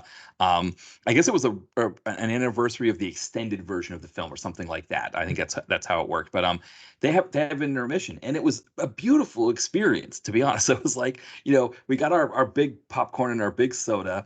The movie goes, and then it has its built-in intermission. It's part of the movie. My buddy, because we got the biggest soda, he dumped out the rest of his soda, got a free refill. I wished I had done that. I was like, I still got half my soda left. That should be okay. But I should have done like he did and had a full soda for the second half of the movie because I ended up being out, when I got to the end. Right. But you look at like that Kevin Costner movie. I mean, an intermission would be, or like Killers of the Flower Moon. Martin Scorsese was giving people a hard time for not wanting to go see that. And he's like, well, people go to Broadway productions that are that long, and it's like, well, no, Broadway productions have acts and scenes, and they have breaks in between that people can get up and go to the bathroom and things like that. And it's like, if you're going to make a movie that long, you should have a break in the middle that people can get up and walk around and. I wouldn't be as opposed to that, but even with that, right? You're still going to block off what 4 hours of your day roughly if you're going to go see a movie that long. Yeah, I think Tarantino was the last one that did the intermission, right? For The Hateful Eight. Was he the last one that did that? Yes, yeah, I think you're right. I think he was. And that was a Yeah, long movie in itself. But I feel like if the movie's like really great, it's not that much of an issue. I think the problem is like every movie's trying to be like a epic yeah. and doesn't work. It's like I feel like this movie's at 3 hours. Like why is it 3 hours? Like why are we filling up an hour of our time with nothing that doesn't have anything to do with the conclusion of the story? I wonder if we're going to see a course correction on that. Because if you think about it, right, like the 50s and 60s, that's what they did a lot, right? You had like, Lawrence of Arabia, Ben-Hur, those kinds of things. And then you get into the 70s and you get like, Jaws and Star Wars, and it kind of changed everything, right? And then, when we got to the 80s, blockbusters weren't those big 3 hour epics or 3.5 hour epics. They were like, Back to the Future or Indiana Jones, those kinds of things that weren't, they sometimes they pushed 2 hours, but they usually weren't that long. And and then it just kind of slowly got bigger. I guess it was one of those things where it's like, we've had like I guess 50 years since Jaws that they've just kept getting bigger and bigger, especially with the Marvel movies that now they're back to these epics again. And maybe we just need another course correction. I hope so, but I feel like streaming is really what changed that. I feel like they just want content, Yeah. and more content, the more likely people will say subscribed. I think that's what it is. That's unfortunate that's how they see the business rather than instead of something of quality, let's just make something that's gonna be 3 hours and people will watch it. We'll get money from that, and that's what matters. You know what I mean? It's sad. Yeah, and it's also the churn effect. Like you look Yeah. at like the Marvels that came out last year, or even like Madam Web, right, that came out this year, and it's like, well, if it has a bad opening weekend, it can't it's not allowed to recover from a bad opening weekend because they're gonna kick it out of the theater before it, Hmm. it's in the 80s and 90s. It's like, I mean, you look at Jaws, for example. Jaws was like the best example of that, right? Jaws wasn't about opening weekends. It was about word of mouth and people saying like, hey, this isn't just like The Blob or something like that, or some kind of like, grindhouse film. This is actually a really good movie. You should go see it. And really, a shark movie? That's going to be, oh yeah, you trust me, you got to see it. And it's like over the course of the summer, it became the number one picture. I don't think Yeah. you could have, I mean, I guess to some extent Barbie and Oppenheimer did that, right? By, kind of growing word of mouth. But it's like nowadays it's like, yeah, you can't like the Marvels, that should have been in the movie theater through Christmas. And instead it was like, well, once it's done, we're gonna pull it and then we'll put it on Disney Plus early next year and that's it. And that was a movie that was like 90 minutes, Yeah. and it didn't do well. Like how? Like it's like in and out. You can get like go in and get and walk right out. And Yes. it's like, and it was a good movie. Like people go hating on it. I'm like, this movie's actually good. Right, right. I liked it. I think, there's some of the other problems too. It's like they can't just call sequels sequels, like it couldn't just be Captain Marvel 2, right? It had to be the Marvels. And Yeah. so, and I don't know how much it would have been better if they called it Captain Marvel 2, but I do think at least it might have signaled to people like you only need to watch one thing to understand what's happening in this movie. Because I didn't see I hadn't seen, Ms. Marvel, Marvel or Vision. WandaVision, but I had seen Captain Marvel, the first Captain Marvel movie, and it's like, okay, I know her story. She's the main character. The rest of them, they kind of explain to you enough of who the other characters are when you're watching the movie, so you don't really need the other stuff. But I guess that people thought like, oh, I can't, I don't know. I haven't seen these other shows yet, so I'm not going to do. I'm not going to be able to watch this. When really they didn't need to. It's homework. Yeah. Yeah, it's everyone wants to make a universe rather than a standalone movie. Right, right, exactly. Yeah, and it's one of those things like when we were kids, I think, our dream was to have the characters all together, right? It was like, oh, the Trial of the Incredible Hulk has Daredevil. This is awesome, Mhm. because usually they were all like siloed in their own little things. Now we finally got it, right, with Marvel, where we've got, all or DC, they put the characters together, but it's not exactly what we wanted, right? We wanted, we still want the kind of one-offs, that kind of thing. I think it's like you once you get it, you don't want it anymore. Yeah, yeah, yeah, and I think it's I think part of it too is it's like yeah, I think of like one of my favorite Marvel things is the Luke Cage show Mm. on Netflix. That's probably out of all the Marvel stuff, all the movies and everything, the MCU stuff. That's one of my favorites.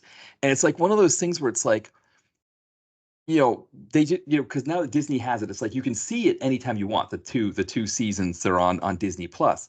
But Right. I don't hear about any plans to do anything new with Mike Coulter and Luke Cage to bring this out again and do it again. And I guess there's a feeling of like, well, they don't want too much content, but it's almost like that's content in and of itself that like, it doesn't have to appeal to everybody, but it's like, you can have your Luke Cage show at the same time you've got your She-Hulk or any of the other stuff. But with Disney being the only game in town doing it, that's it, right? Like if they don't want to make it, they're not going to make it. And now you're stuck without, and who knows if they're ever going to have Mike Coulter do Luke Cage again. I did hear rumors that he's coming back, so Okay, hoping this Daredevil, he's in the Daredevil. I So think he's in. I think he's in the show. I heard also rumors that Jessica Jones is also in the show. So okay, I that think they they're doing something. yeah. Defenders maybe again. I think Iron Fist is going to be different. I read, Yeah. but Oh, fingers crossed. I'm hoping that this is a yeah, good that sign. show was not good. Yeah, exactly. I Exactly. Well, couldn't watch, I didn't even watch the second season. I was like, you know what, I'm good. which one? The second season of Iron Fist. And I heard that was better than the first one, but I was like, I'm good.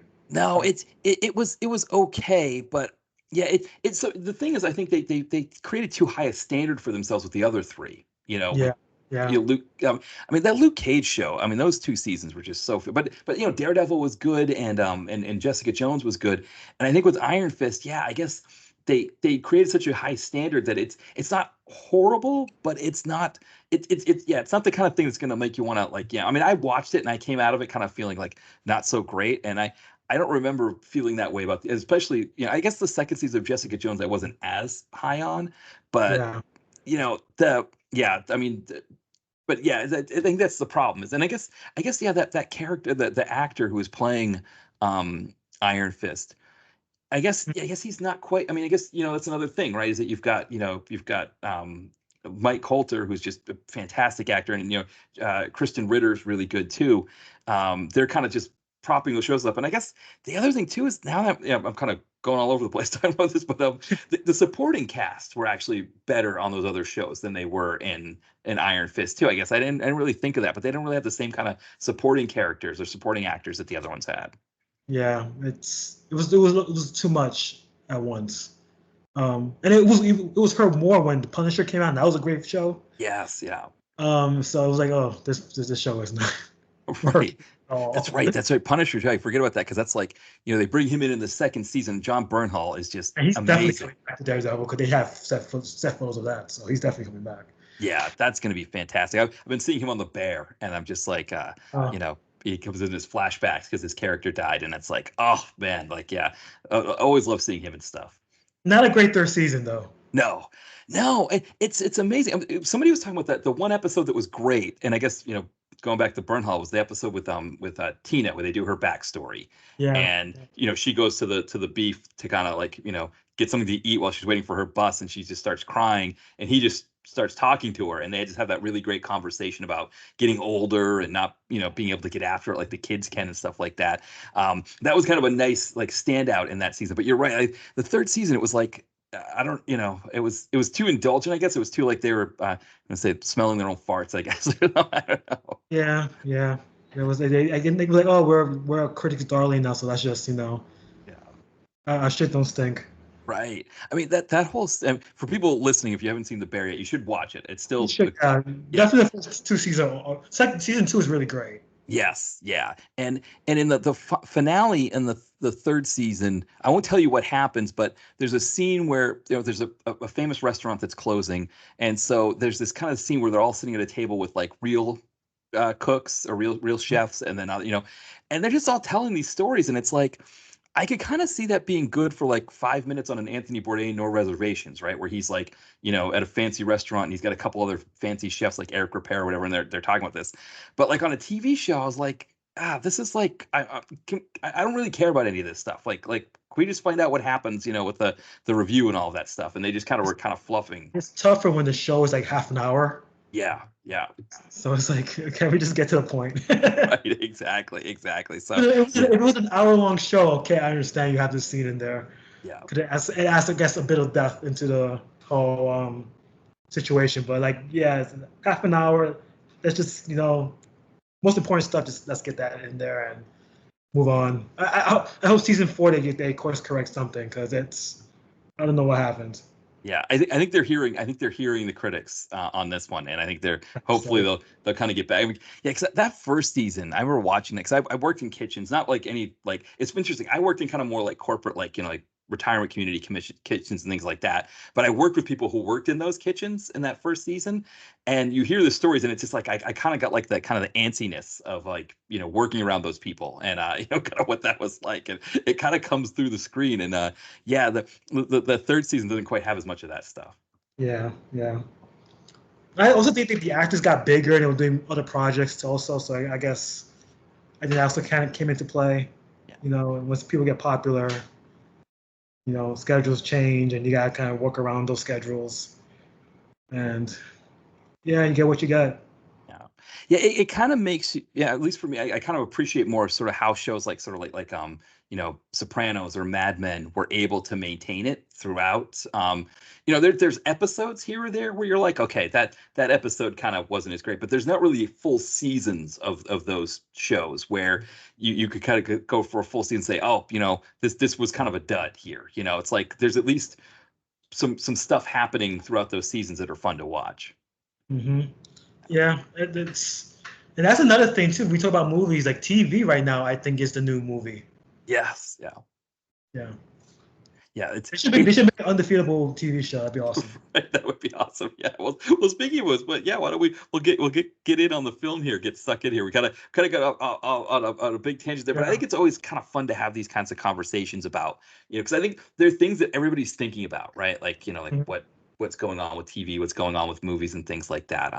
But yeah, I guess with Undefeatable, the movie starts with Anna, this woman Anna, who is going through a therapy session with Donna Jason. So yeah, so the woman who plays the therapist, if you ever see Honor and Glory, she's in that movie as well. Okay. Yeah, she has more martial arts. She's like a reporter, but she does more martial arts stuff in that movie than she does in this one.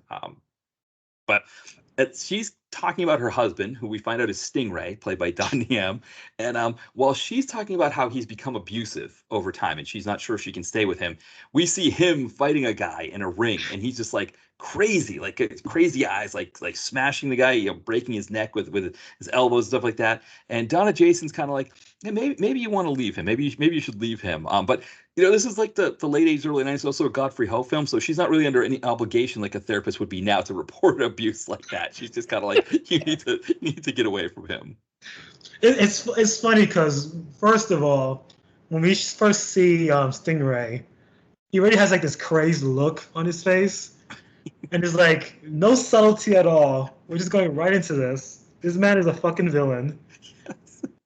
Oh, and she's like, does he have legit boxing matches? No, he has death matches.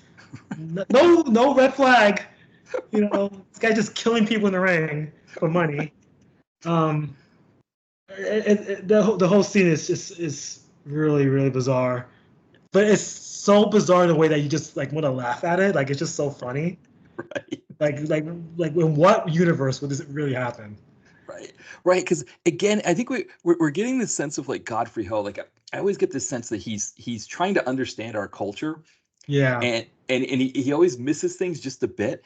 And I think that's one of them. Is I think he watched a lot of like movies that had like like Rocky and things like that. And because actually you think about it, right? In Rocky 4, Dolph Lundgren kills Apollo right in the ring, and it's like, it's kind of funny because like there's that scene where they're down at the ring while Apollo's dying. They're like, somebody get a doctor here, somebody get a doctor. And it's like, well, it's a boxing match. They're, especially a big high profile fight like that, the doctor would be ringside coming in right now, so you don't need to be calling for the doctor. Like, he should have already been there. But so it kind of, in that sense, it's like Godfrey Ho taking the ludicrousness of things that happen in Rocky 4 and just making them even bigger.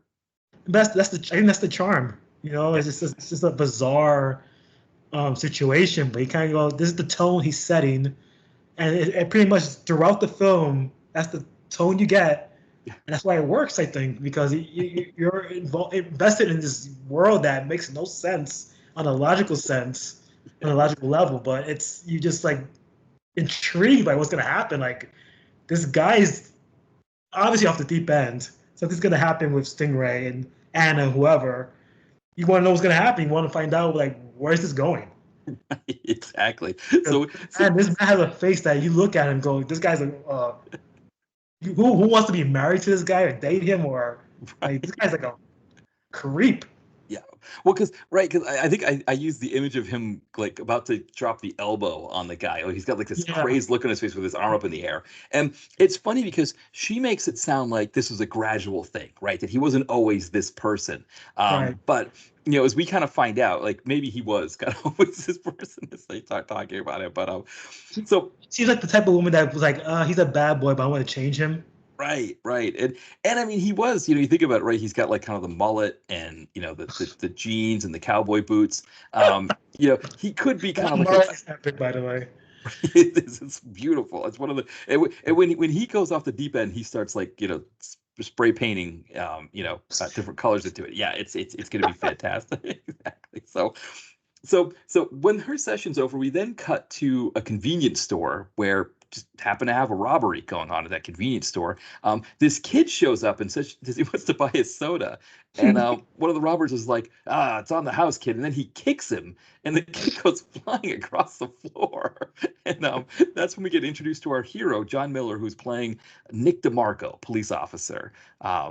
And so we know this guy's going to probably take care of business here. And he walks up and he's like, well, how come my drink isn't on the house? And they're like, yeah, well, we'll give you a beating for free. And of course, he just beats the crap out of them. And then we get the line, hey, this is police brutality, man. I'm going to sue you for police brutality. Yeah.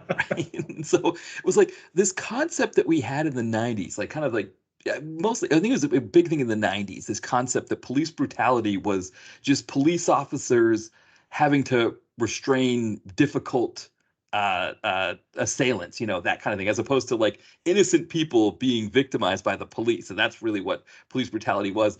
And I don't know that Godfrey Ho was like trying to groom us the way that like some of the more action movies were doing. I think he was just going off of what he was seeing on TV, that this is what happens, right? This is police brutality. But it is that idea that like, oh, well, this guy who tried to beat up a cop and the cop subdued him is going to try to sue for police brutality. And that's what police brutality is. Is it just a cop having to use more force to subdue an unruly prisoner?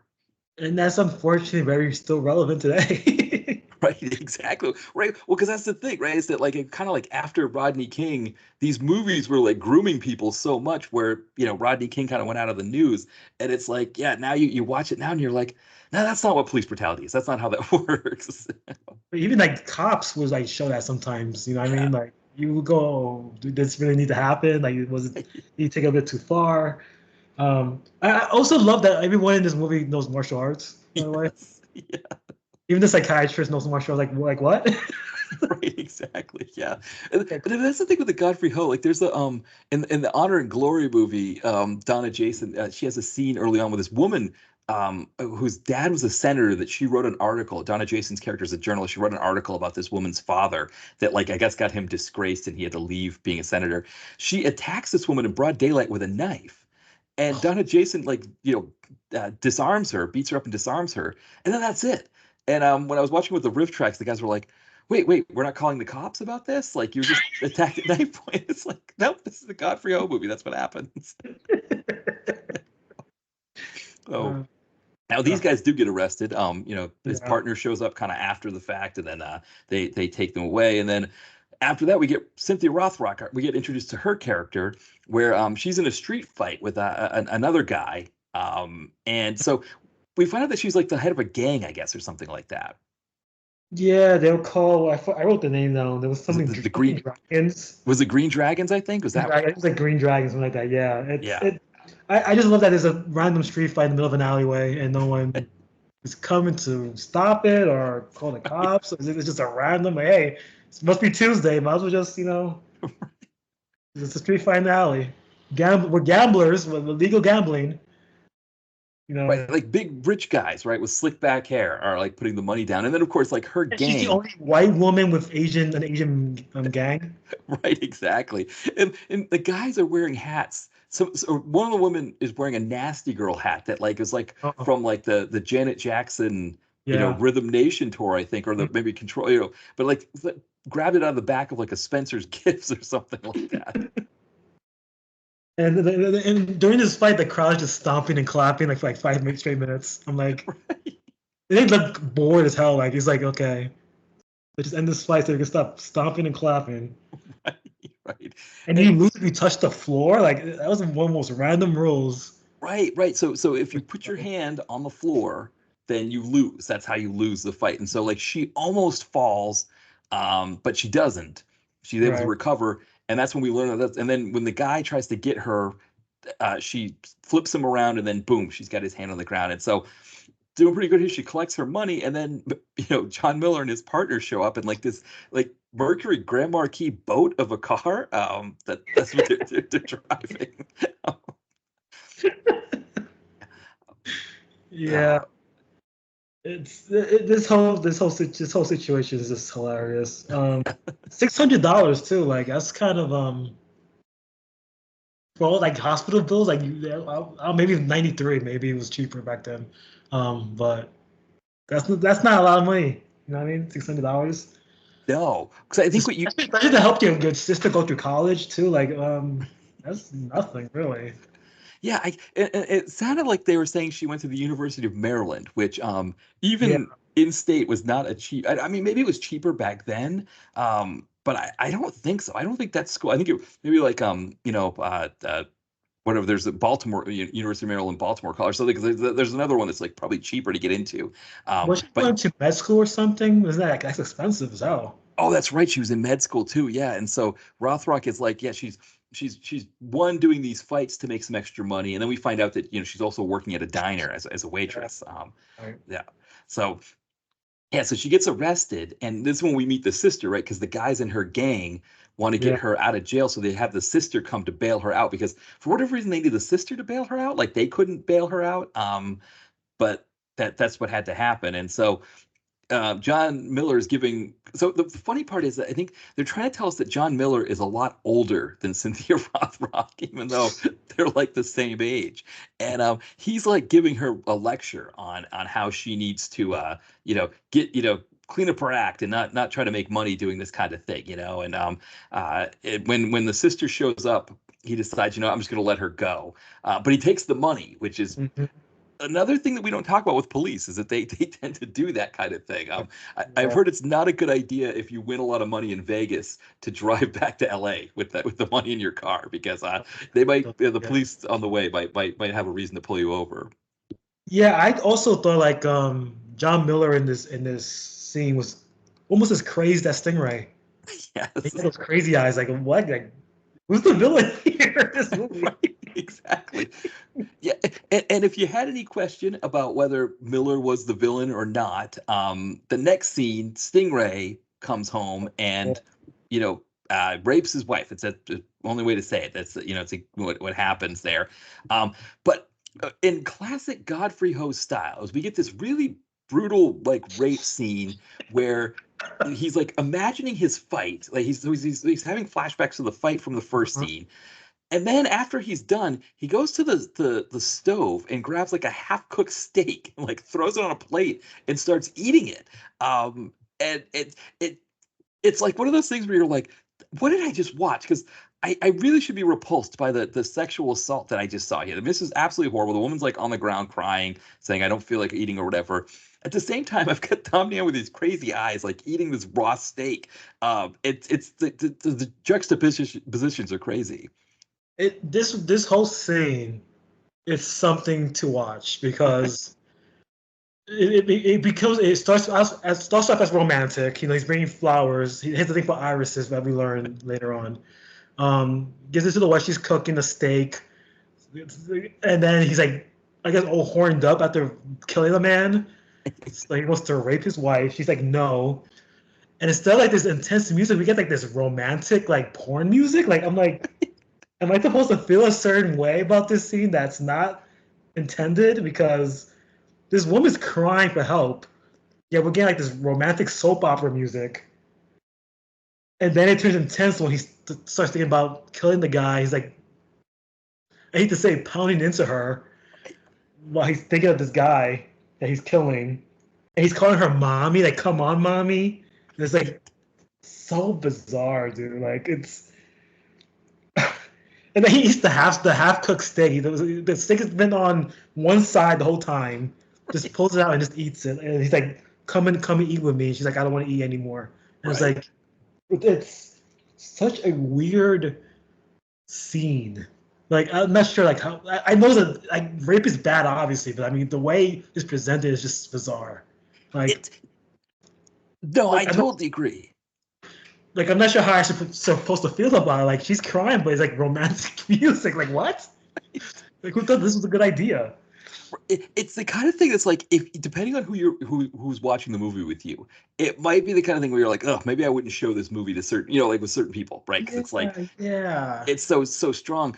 On the other hand, it's like you said, it's like there's so much bonkers going on in this scene that it's like, what am I supposed to do with it? It's like the kind of thing that like, you watch a movie like Irreversible or something like that that has like a really horrible rape scene in it, and you're just like, whew, man, like I can't, I that's gonna stick with me. That's gonna be there. That's like that was really, really rough to watch.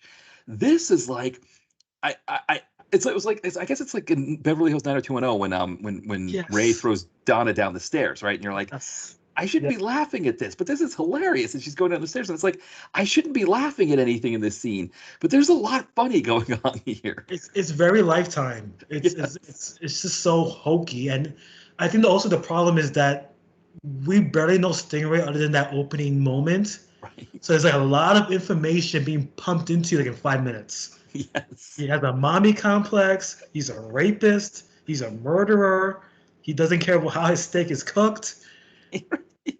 It's weird. And it also makes you wonder like why is this woman still with him? especially after the psychiatry session where she's like, oh, he wasn't that bad. Like, this guy's a rapist.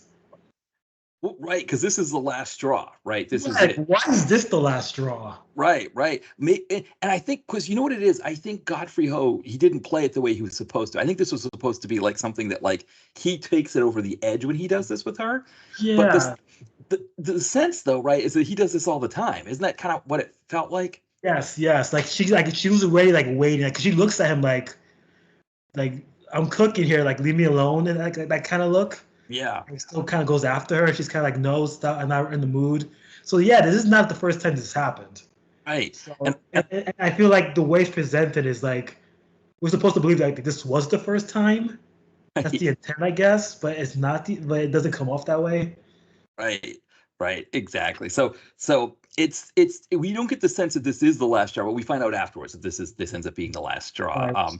Yeah. Now before Stingray finds out that his wife left him, first we get Miller at the diner. He goes and Right. sees Cynthia Rothrock. So any guys that had any fantasies about Cynthia Rothrock dressed up in a waitress's outfit, you get to see that here. And she she's talking with him, and he's trying to find out like, oh, okay, this whole thing of like you're really a good kid and all that stuff seems really weird because again they're the same age, but anyway, she's there trying to make that money. And the other thing is, when he's leaving, he's like, well, because he gets a page. That's right. He has his pager. He gets a page. So, did I skip? Did the murder happened?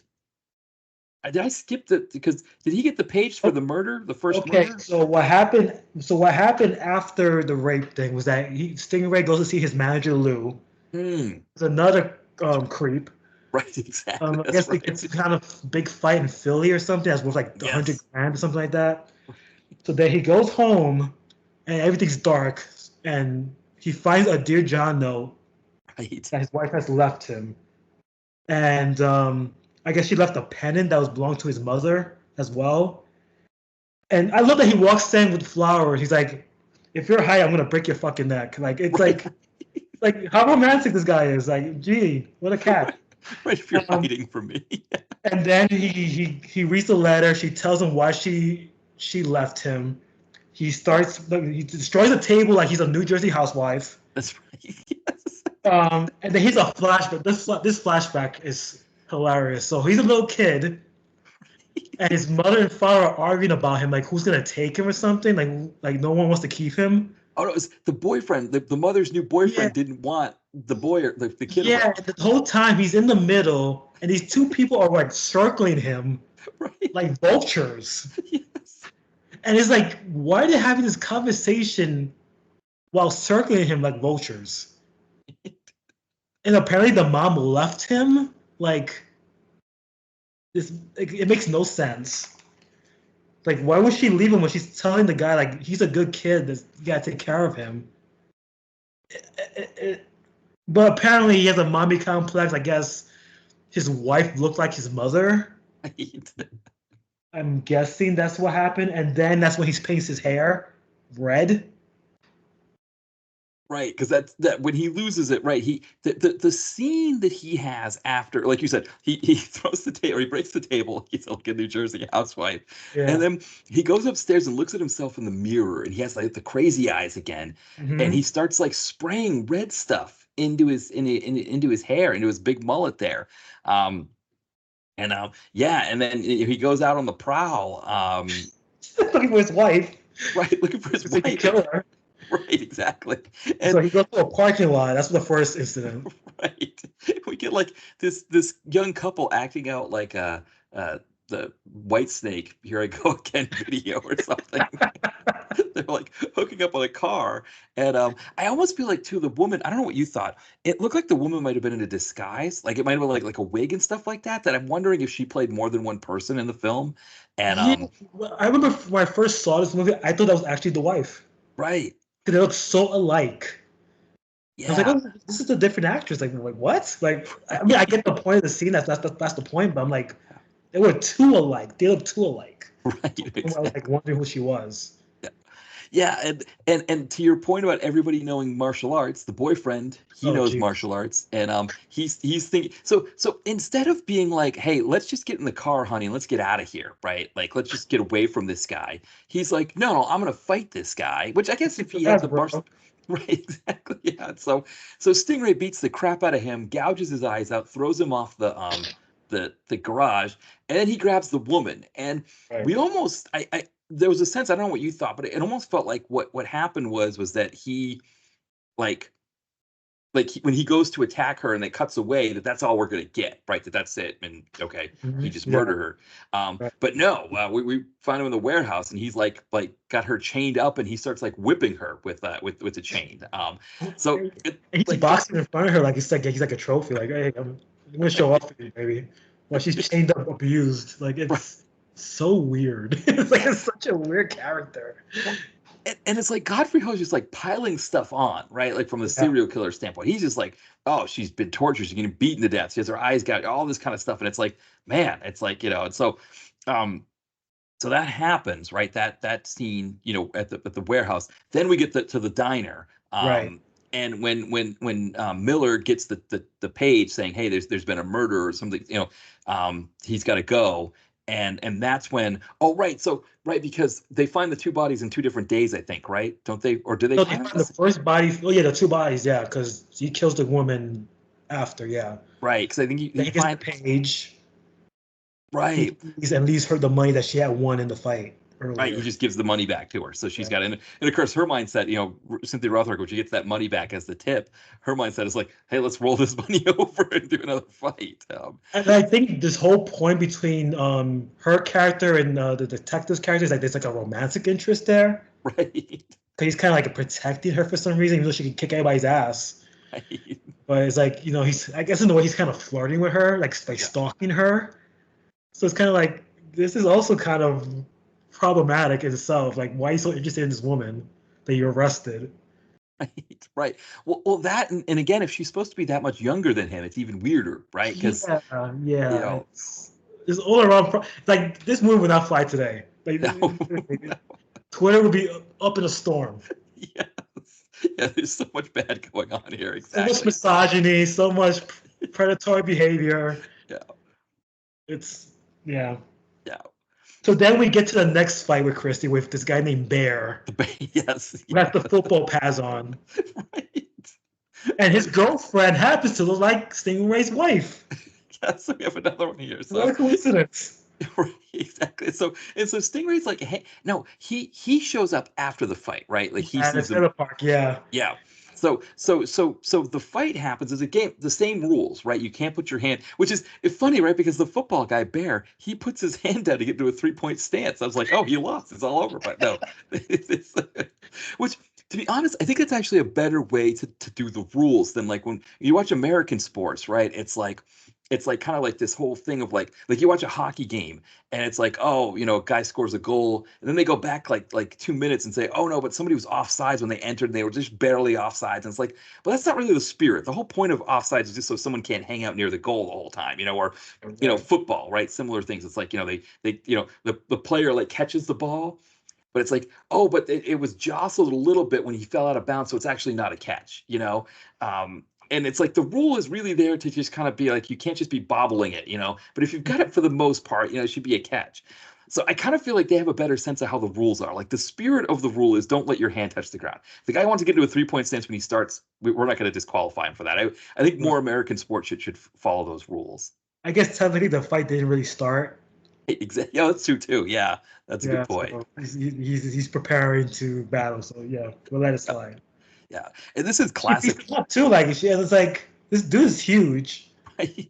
and she just beats the crap out of him. And Yeah, she makes quick work of him. She's just like yeah, using his size and strength against him and just like throwing him all over the place and knocking him all over the place. And yeah, it doesn't take long. And then she like flips him down and gets his hand, steps on his hand, and he can't believe he lost to her, right? He's right, he's right.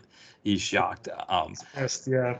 Yeah, and his night's not going to get any better because he and his wife, they as they're leaving, Stingray sees them and thinks, oh, that's another woman that's Anna. I could go home and I could go follow them home and kill them too. And Yep. It's what he does, unfortunately. Yeah, he attacks the guy. Like Stingray's like a superhuman person because like nothing you could hit him and nothing will happen. He will just come after. He's like the Terminator. He'll just come after you, kill you. Like he does a thing where he grabs the person's neck and like claws them and like breaks Right. their neck, I think. Yeah. And then he kills the girlfriend. And then after this scene, right away, he goes to the mall and then sees Rothrock's sister Yes. and pretty much goes after her and kills her. Like it's just like, okay, cool. Okay, that was It's, quick. I know. And I think right now, is it before that we get the workout sequence uh with Miller and his partner, Uh, where he's like yeah, doing the yeah, martial arts shirtless and yes, right, we get all that kind of stuff. And so and then their boss shows up and is like, hey, what are you guys doing here? You're wasting time. We gotta go out and like, well, we're waiting to hear back from the lab, and no, it's like, okay, all right, fine, and it's like, um yeah, it's like, okay, all right. And meanwhile, right, Stingray is just murdering women left and right. He's just killing right. everyone. um yeah. Now, when the sister dies, I was reading in the trivia on IMDb, and I think this is the case. Maybe I got this one. I might be mixing it up with another part, but I think the reason why her eyes, because so what happens is, just to give you an idea, um, Miller shows up at her job and says, "Hey, I got some bad news." Oh, no, no, oh, no, she's working out, right? Yeah, she's doing that. She's running and Yeah, she's working outside. Yeah, doing martial yeah. arts outside. Yeah. That's right. She was doing the swords and everything, and he goes, "Hey, listen, I got some bad news. I think your sister's been murdered." And she's like, "No, that can't be. There's no way no, no. Well, but at least one of the things he says here is something that you almost never see in movies like this. Is he goes, "I hope you're right," Yeah. and because usually it's like a foregone conclusion that it's the person, that's there. Um, so I like that moment too. It's like very human. yes, And yeah. you can tell he's into her. Like, yeah, I hope you're right. You know what I mean? I don't want you to be upset. You know what I mean? That's he's comforting her in a way. Like, I'm into this woman, and I hope her sister's not dead. You know what I mean? It's human. He's Yeah. not being a cop at that point. He's being a potential romantic interest at that point. Yeah, and it's an element of this movie that you don't expect, right? You don't Yeah. expect them to do that. And then when they go to the morgue, and the guy at the morgue is even like, "Hey, want to warn you, this is going to be pretty rough what you see here." And it is pretty rough, right? It's pretty much horror movie, Yeah. kind of stuff. So I was reading in the trivia that apparently uh the actress who played the sister, she Hmm. wasn't paid. Godfrey Ho wasn't paying her, so she left Uh, before that scene. So I think they had to get like the because when you see it, it's definitely not her, right? It's like a dummy or something. It's like a paper mache face or something like that. Um, but I think that's what it was, is that they had to do all of that to have the fake, because all the other ones, it's actual person that's dead. It's like the woman, the women who are dead, they're laying there dead. But mhm. because she left the shoot because she didn't want it, she wasn't getting paid. They that they had to have that fake body there that she cries over, which makes it even crazier, because you were talking about how great Cynthia Rothrock does here with this scene. Yeah. I think it's even crazier, or it's even more astounding that she does that well with the scene, knowing that she's acting in front of a mannequin or a dummy or something. Yeah, I honestly I had no idea that was trivia. That's interesting. I actually thought that body would belong to the first victim Right, because like they all looked alike anyway. Like you couldn't really right, tell. Like how do you know that's your sister? Um, right. but yeah, but the after effect is actually pretty well done, I think, considering like the eyes are gouged out all the way pretty Yeah. much. And the neck has the bruises of the claw that the guy gives him. Yeah, I think that's like Rothrock's one of her best performances in any film she's been in. Because there's actual tears. She's actually like emoting. Like you really believe that she's upset. And like when the detective tries to comfort her, she kind of pushes him away and runs off. Like it's. I think it's great. I think the whole scene is great. Yeah, I was trying to think. There's a movie. There's a movie she did with Brad Dourif. Was it Sworn to Justice? I can't remember. Um, but she had a dramatic scene there I think it was with him, and he was like, "Hey, yeah, you did pretty good there," or something like that. And I Yeah. remember like that was like one of those things where she was like, "Wow, I did a scene with Brad Dourif." But I think we always joke about these different actors like being wooden or not having great performances. But I this is I can't think of another action star that could have done this scene the way she did it. Yeah, like I honestly I never got the whole wooden thing about her at all. Like I always felt like she always gave her best in every film she was in, no matter how small the role was. Um, yeah, like you said, we're working with Brad Dourif. Like, I mean, come on, he's gonna bring that out of you anyway. Yeah. Um, that guy's an actor's actor right there. But yeah, like you said, like her emoting over a mannequin or whatever it was, like amazing. Like wow, I feel sorry for her. You know what I mean? And you want her to kick this guy's ass and fight him and kill him. Like, yeah, Right. let's do it. Yeah, well, No, because we're you rooting for her. compare. I was thinking like China O'Brien, right, when she finds out her dad has been killed, Yes. Yeah. um, and she's doing decent there, right? She's not, but like I think that's another piece of it is I think because I think all of these actors were like all these action stars were like this that they wanted to get better at acting as they went. But yeah, the Sworn to Justice was a movie that she did with Brad Dourif where she was like really nervous about doing that scene with him, and that comes a few years after this movie, and I think she just kept it was '96, but it was Sworn to Justice. I think it's one of those things she kept working on it, but yeah, I mean I think the difference between this Undefeatable and China O'Brien, like on how she was able to do that scene, I think was a huge a huge leap for her. I think. Yeah. It was probably just experience, and her probably just taking things seriously. I mean, she wanted to make a good movie. So, yeah, you got to work at it. And I think she did a good job. Yeah, I agree. I think. Honestly, she's the best actress in this entire movie, to be honest with you. Oh yes, yeah. I mean, it's like head and shoulders. I think, right? Like Yeah. there really isn't anybody else in this one. I'm trying to think if any of the other ones that she did with Godfrey Ho. I don't think so. I mean, yeah. I mean, a lot of times when you look at her movies, I mean, she's not doing a lot of movies with Brad Dourif, so it's like a lot of times she's the best actor, in those. And it's also hard to tell because most of the time she's dubbed Right. Yes, that's a good point. subtitles or something, so you can't really tell like fully like the performance. But like here, since it's an American production, it's like yeah, she's acting her ass off here. Yeah, and it really comes through. And so then she leaves. She kind of goes to John for support, to Miller for support, but then she decides she's going to go on her own and find who the killer Random is. gang members thinking that they Right. killed her sister. Right. And I mean to be fair, the guy that she goes to fight with, he's got claws on his fingers. So it is from a detective standpoint, it does kind of make sense, right? If they're gouging eyes out and this guy's got claws on his fingers, I mean, I guess he could do that with those fingers.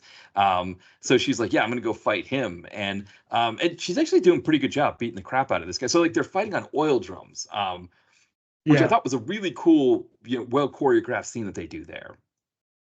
yeah, that's the guy that's from the Eagles, right? The guy with the red outfit. That's right. Yes. Yeah, yeah, that scene's actually one of the better fight scenes in the movie.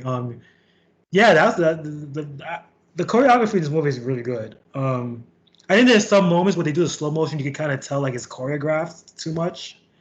But I think overall, like just the fighting is really entertaining, and it doesn't wear out as welcome either. It's like it's in and out.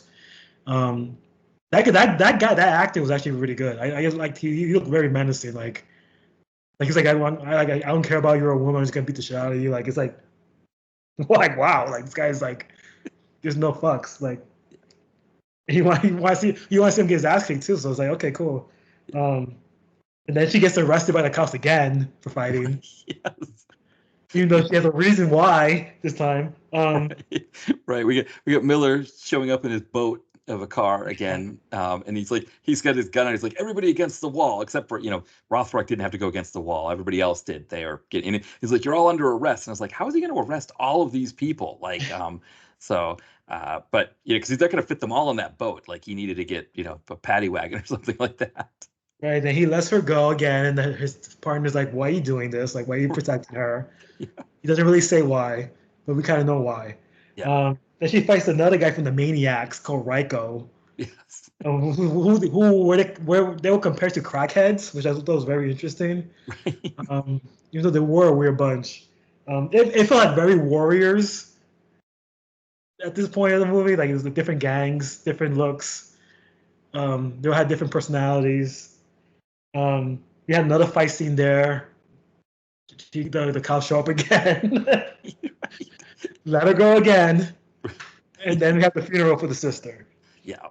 And this is our big break in the case. Well, actually, no, right? Because I'm trying to think. No, This isn't. that's when the psychiatrist shows up. That's right. Because we get when she fights the guy from the Eagles, right? Isn't that when John Miller says, "Hey, we have a kung fu expert who we think Yes, will that's be able to right. tell us." Yeah, That's right. That's and right. he does like this whole routine where he's like showing like the different styles, and he's like, no, this is like the dragon claw is what this guy's doing, and only three people in America in this area know how to do it. And of course, they go to all three of them, and one's away on his honeymoon, the other one's in a wheelchair, and then the other one is working at a dojo. Which I love the idea of this, right? That I'm working at a dojo. I'm a bad guy. I've got my gang of guys with me at the dojo. And when a cop shows up, instead of saying like, okay, what do you want, cop? Like what can I do to help you? I say, I'm going to the back room. You guys get rid of that cop. 'Cause that sounds like a great idea. Uh, Jesus.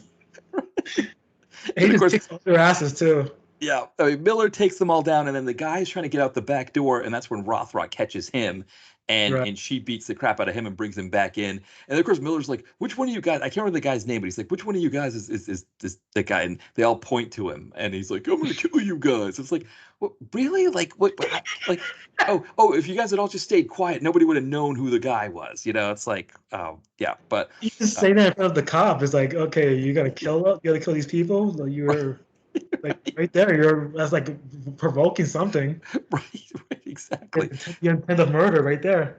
Yeah, yeah, and of course the labs come back and exonerate this guy. So they beat the crap out of him for nothing. Though on the one hand we say they beat the crap out of him for nothing, but actually if he had just this is one of those situations where they say, if you just cooperate. In his case, it probably would have been better just to talk to John Miller than to be like, I'm leaving, you guys beat the crap out of a cop. It's like, okay. It's that cop again. Take care of Right. him. Yeah, take care. Yeah. So, but I mean, we get a good fight scene in the dojo, which is fun.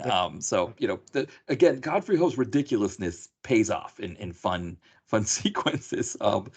So and then we get to the funeral, and this is where Donna Jason, and she meets John Miller, Hmm. um, and she offers to help on this case because she's a professor in abnormal psychology, and she's actually not only is she was she was Anna one of her clients, but she was Rothrock's sister's teacher, a professor.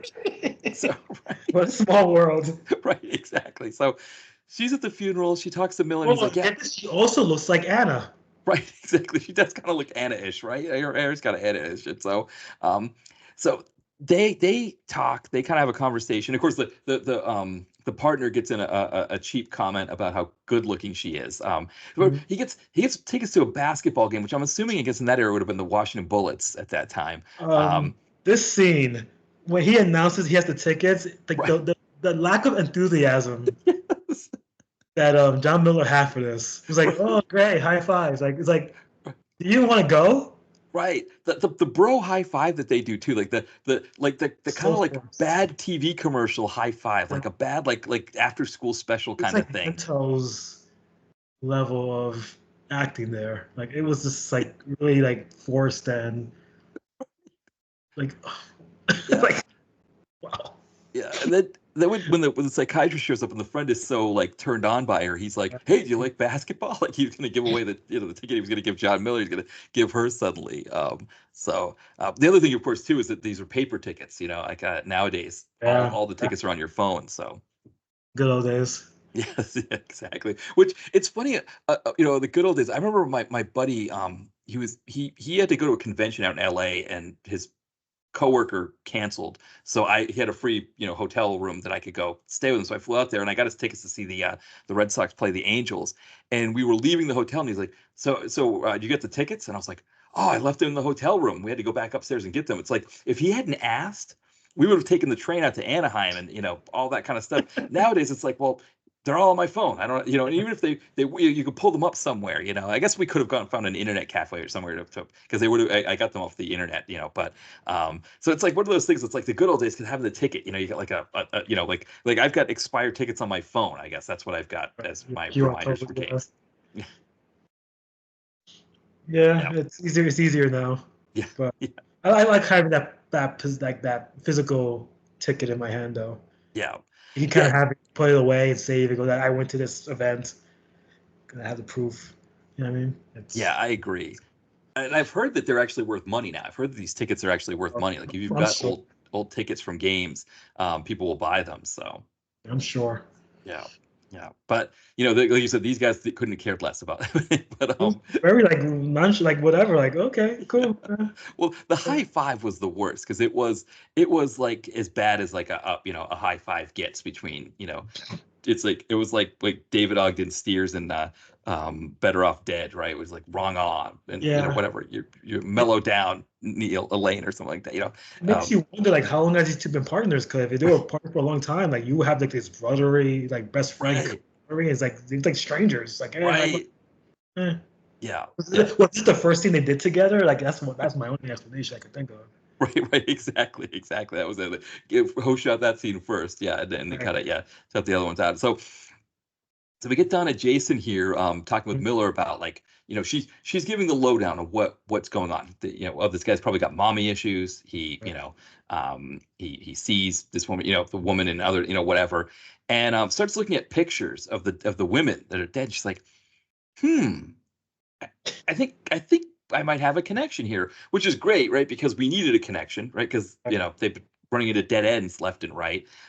So she has a sense that, oh, I think I know who I think I know who the killer is. I think I know. I'm going to go back and check my notes. Let me go back and check my notes. So she does that, and then Stingray decides to go home after being gone for like however many days, and he's got like a whole pile of mail in his mailbox, and one of them is an invoice from Jason wanting her copay, I guess. Right, right.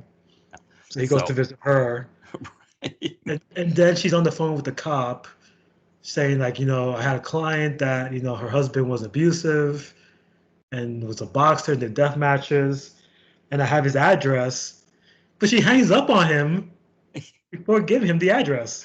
She's like, I'm gonna meet you there, but like, how's he gonna meet you if he doesn't know where to go? right, right. And then the He's like, next scene, they're all at the house. right. He's like, stay a block down the road. So, and it's Right. like, how are you going to know Okay, when he bye, gets there if you're a Claire. block down the road? Like, how are you, I guess, you know.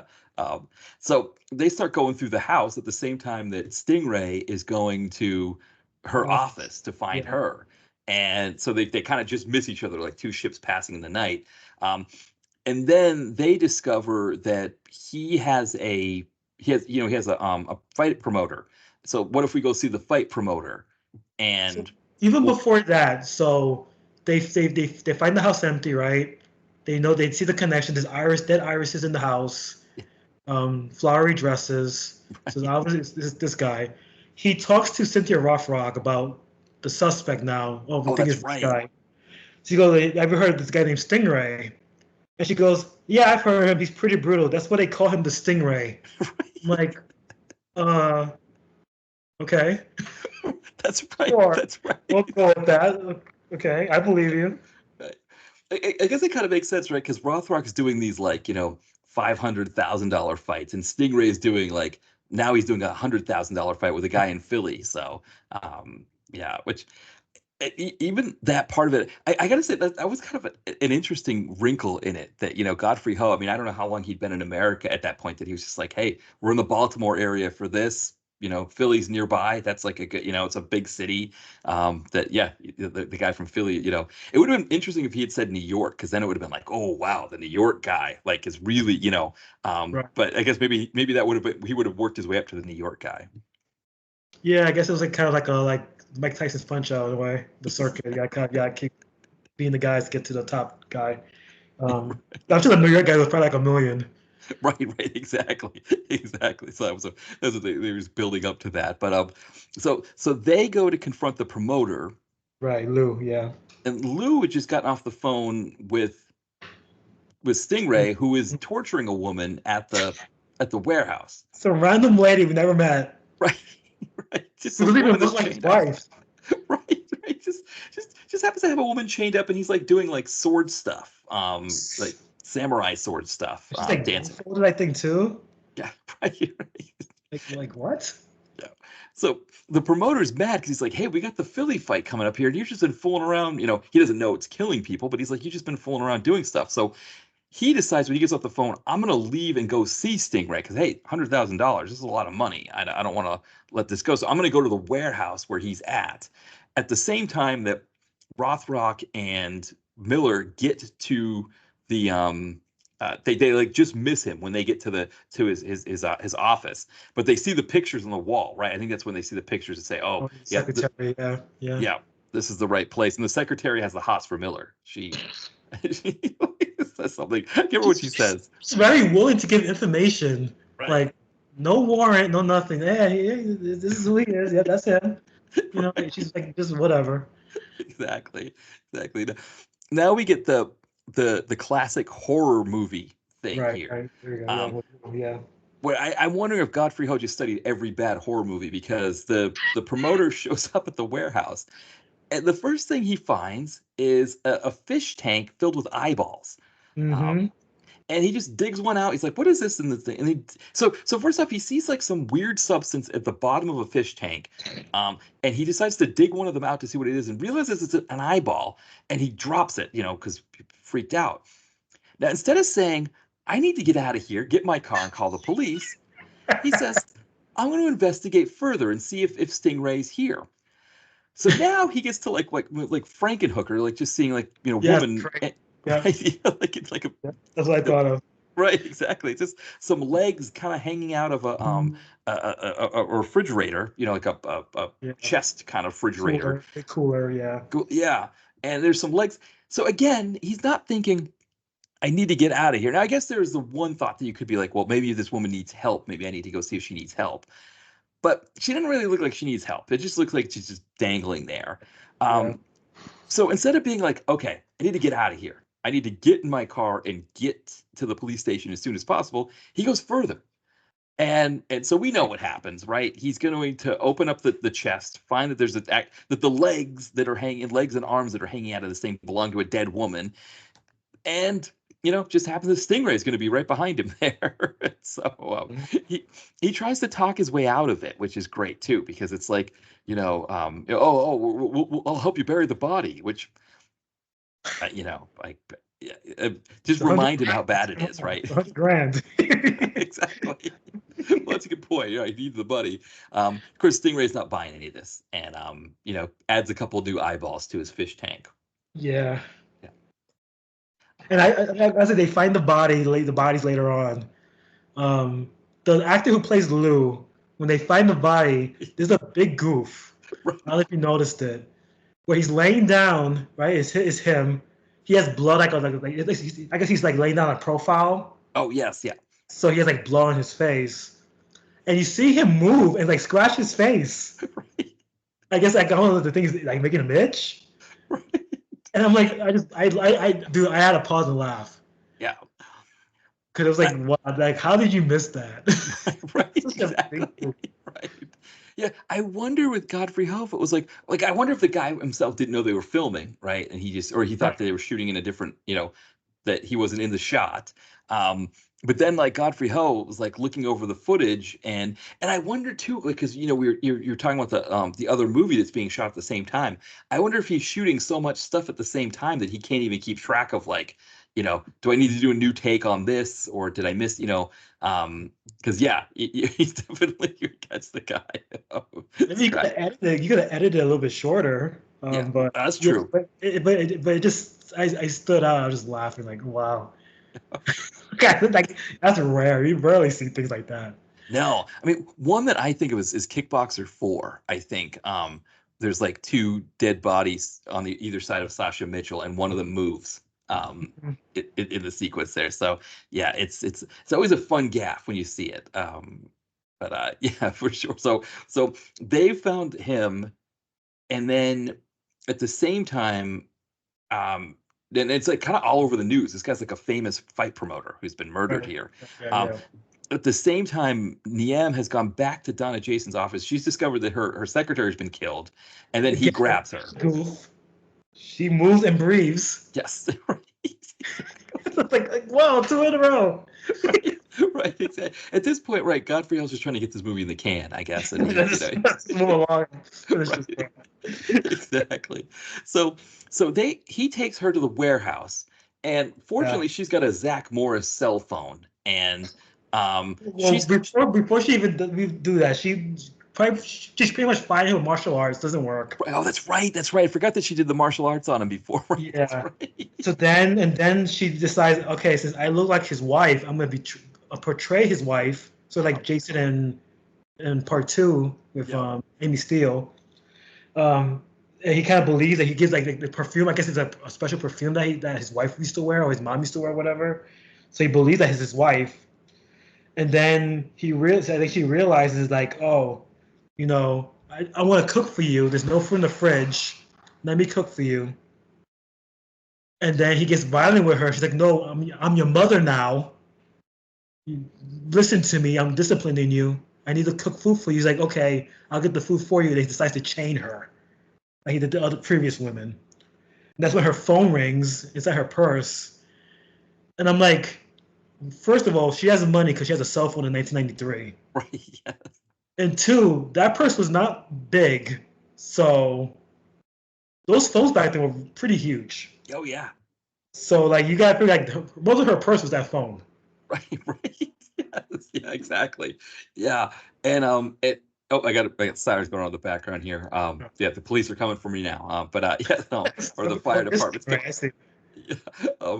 But so Rothrock calls, right? Because Rothrock wants to, kind of, I guess, update her on what's happening, Mhm. and she's finally able to like get her phone out of the bag with her foot, Right. and I guess push the answer button. So she yells into the phone, and Rothrock's like, "Great, I'm coming." She gets the address, hangs up, puts another quarter in the in the payphone, calls the police department, and says, "Hey, tell DeMarco where I'm going to be." And when she gets there, right, when Rothrock gets there, like she kind of acts like she's the one chained up, kind of with her back turned. Yeah, yeah. Yeah. And we get a pretty good fight scene, I think, between those two. Rothrock, I think, does, I think that there's some really kind of fun stuff there because, like, there's the part where he he tries to slash her with his samurai sword, and he gets this box of foam peanuts, and he just Hmm. kind of whacks it, and like they just go all up in the air, and Godfrey Ho kind of has everything freeze, so we can see them like kind of getting rained on by the peanuts. All those kinds of things are kind of fun there. Yeah, there's a lot of boxes, a lot of movable objects that fly around. He pretty much fights both of them at the Yeah. same time. Even though Donna Jason's really getting her butt kicked, honestly. Right. She's just like in the way. Right. And then the two cops show up, and there's a shootout. And then Stingray had a gun, I guess, inside the warehouse. He had under a table. Yeah. Randomly, and decided I'm just gonna shoot my way out of here, and he kills the partner, John Miller's partner. Yeah. Yeah. He And gets it's funny, he's telling him to breathe. right. I'm like, the guy's bleeding through his neck. Like, the last Right. thing he should be doing is breathing. Right. Right. Right. He's trying to put pressure on it as well. Right. And it's Breathe, damn it, breathe. Like right. you're a cop. Like, you should be better at this. It was the most predictable thing ever, too, right? That it's like when the two of them come into the room, and Niam's got or Stingray's got a gun, like we know that the partner's going to probably bite it here. Right, right. You hope that maybe he gets it on the shoulder and he just has to kind of sit out the end of the movie, but chances are he's probably going to die. So it's like even then Miller should have known, like, hey, we can't, we can't fight the reality of what this movie is. He's going to get it here. But That also gives like him motivation to go after yeah. him. Yeah, exactly. Yeah, it's like he killed my partner, right? I gotta take Yeah. him down. So, Stingray has already shown that he can really beat up anybody, but Miller seems to think it's good because Donna Jason's in the hospital now. She's like recovering in the hospital. And he's like, okay, we'll just have a plainclothes cop outside. That should be fine. Then Niem shows up with dressed up like a doctor, and he kills the cop and then grabs Donna Jason. And the thing is, the thing that makes it so Rothrock and Miller catch them is that Miller forgot his sunglasses. You can't forget your sunglasses, you know? Yeah. Yeah. Also, the guard was annoyed that he had to be standing guard and doing his job 24 hours. Like 24 hours. What about my lunch? Like, dude, that's your fucking job. Right, right. You know, the thing is with hospitals is that nurses or nurses' aides deliver food to people, Right. and they would come to you and say, "Hey, do you need something? I know you're a police officer. Police Coffee. officers get free food quite a bit, Yeah. you know, and especially in a hospital setting, they'd be like, "Hey, you know," and I'm sure too in a Baltimore hospital they get police officers, you know, like helping out those kinds of things. But you're right. He's just like, yeah, this is a crap job for me, you know. Yeah, He right. paid. Yeah, and Sit. yeah, exactly right. It's not like you're out on the Though it turns out, right, this ends up being the most dangerous, right, because he gets Right. killed in this Yeah. job. So Niem takes Jason. He's like trying to walk down the hall with her, and that's Mhm. when they spot her. Like, they kind of split up and look around to see if they can find her, and then Rothrock finds her, and so they chase him down to the laundry room, where we get that fight scene that you were talking about, Right. the kind of the iconic YouTube fight scene. This fight scene, yes. Um, Yeah. So he has some kind of blade to Donnie Jason's neck. He has the gun. The detective has the gun pointed at Stingray. He's like, like put it down. He puts it down. Donnie Jason fights Stingray off, runs with Cynthia Rothrock, and then the two men have to fight. And it gets so alpha and so macho that they gotta rip their shirts off, show their glistening chests, and just keep fighting. And it's the way it's done is just like in slow motion. There's a scene where the Stingray is punching the detective, and it's yes. so fake looking. He's like drooling out of his mouth. Right. It's so hilarious. Like it's like it's like Yeah, it's so like speaking of the bear, inspired by the bear, I looked up a recipe to make homemade Sprite. And and you make this like syrup with like sugar, water, and lemon and lime juice. right. And that syrup that I made almost kind of looks like what was coming out of John Miller's mouth when he was That was when he was getting a lot punched. of, saliva. Right, exactly, exactly. And I was reading too that I think Godfrey Ho wanted them both to like be jacked for this role. Like he wanted this scene of them shirtless, and like he wanted like the fight to be very stilted so it could like show off the muscles and everything. Which Mm, again, I think comes from this idea of him trying to figure out like what is popular in America. And he's like, oh, Schwarzenegger, Stallone, these guys. That's right, right. I'm going to try to model it off of that, but then still have some Hong Kong elements. Because it's also like as stilted as it is, and you get those funny moments like the punches and stuff. The actual choreography of the fight is really good. Hmm. Yeah, well, you'll focus like he doesn't. He lingers too much like on the funny stuff. But when he focuses on the fight itself, just the choreography is great. Like it is, you can believe that these two guys are like pretty much even in terms of like strength and ability. Like you get like you go, okay, this detective could actually kick this guy's ass. This dude is fucking huge. Yes. Yeah, it kind of reminds me. My friend and I, well, so my friend used to play poker for a living. We were at I think it was the Foxwoods Casino. I think it's where he played a lot. We went to one of the Chinese restaurants that they had there, and he was ordering a dish, and the woman was like, "No, Americans don't usually like this dish." I think it was like a duck dish that had like a lot of duck fat in it or something. Mm. And he was like, "Well, I want to try it. Let me try it." And he's, and he did. He had it and he liked it. But I think it's like kind of the same thing. It's like Godfrey Ho's like, Americans aren't going to really like Hong Kong action. If we do like, like the rapid fire punches and kicks and stuff like Right, that. right. Like Americans want these big beefy guys, and it's like, no, give us the duck dish. Well, we can handle the duck dish. I think it's almost like kind of like it would have been interesting to see if he had foregone the whole, buff, like, bodybuilder part of it and just had them like fight the way that they're capable of doing it. It's funny that you were talking about Canon earlier. It reminded me like American Ninja. That like those guys were like very like muscular and the Oh fighting yes. like, stilted in a way. You could tell it wasn't like Hong Kong fighting; it was like American fighting, American martial arts. So that's the vibe I got. Like, they got a lot from like that vibe. Right, right. Yeah. Yeah, That's it's what people wanted to see, that kind of fighting.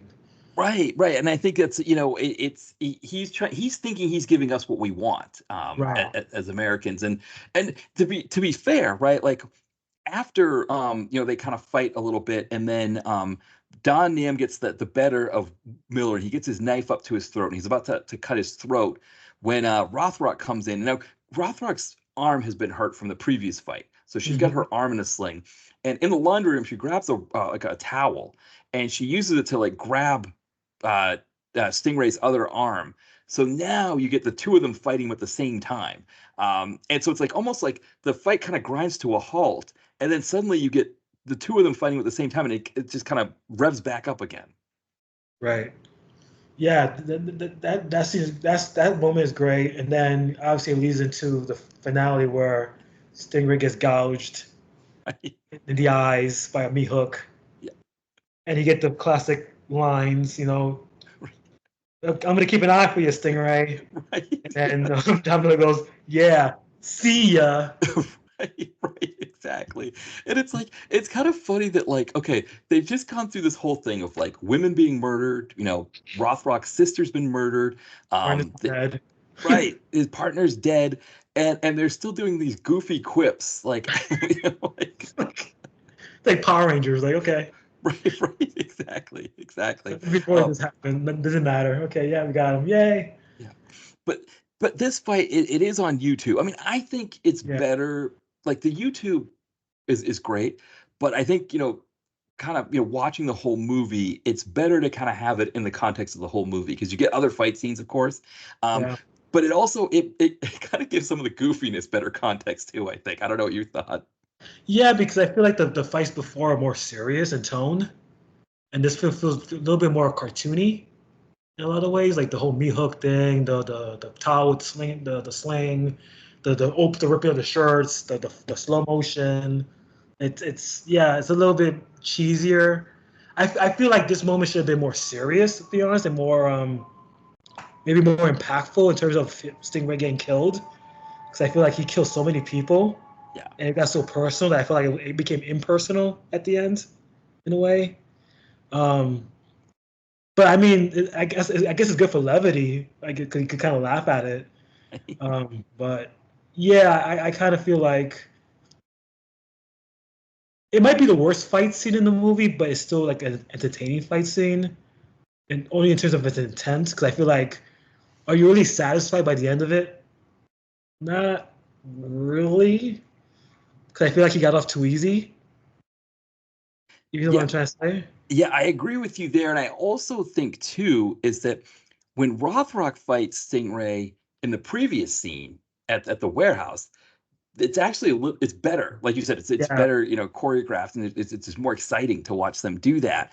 But you're right, like it's like Godfrey Ho was so focused on the whole eye thing because like remember he loses his first eye when he gets Mhm. punched into a nail, just seems to be hanging out of a wall.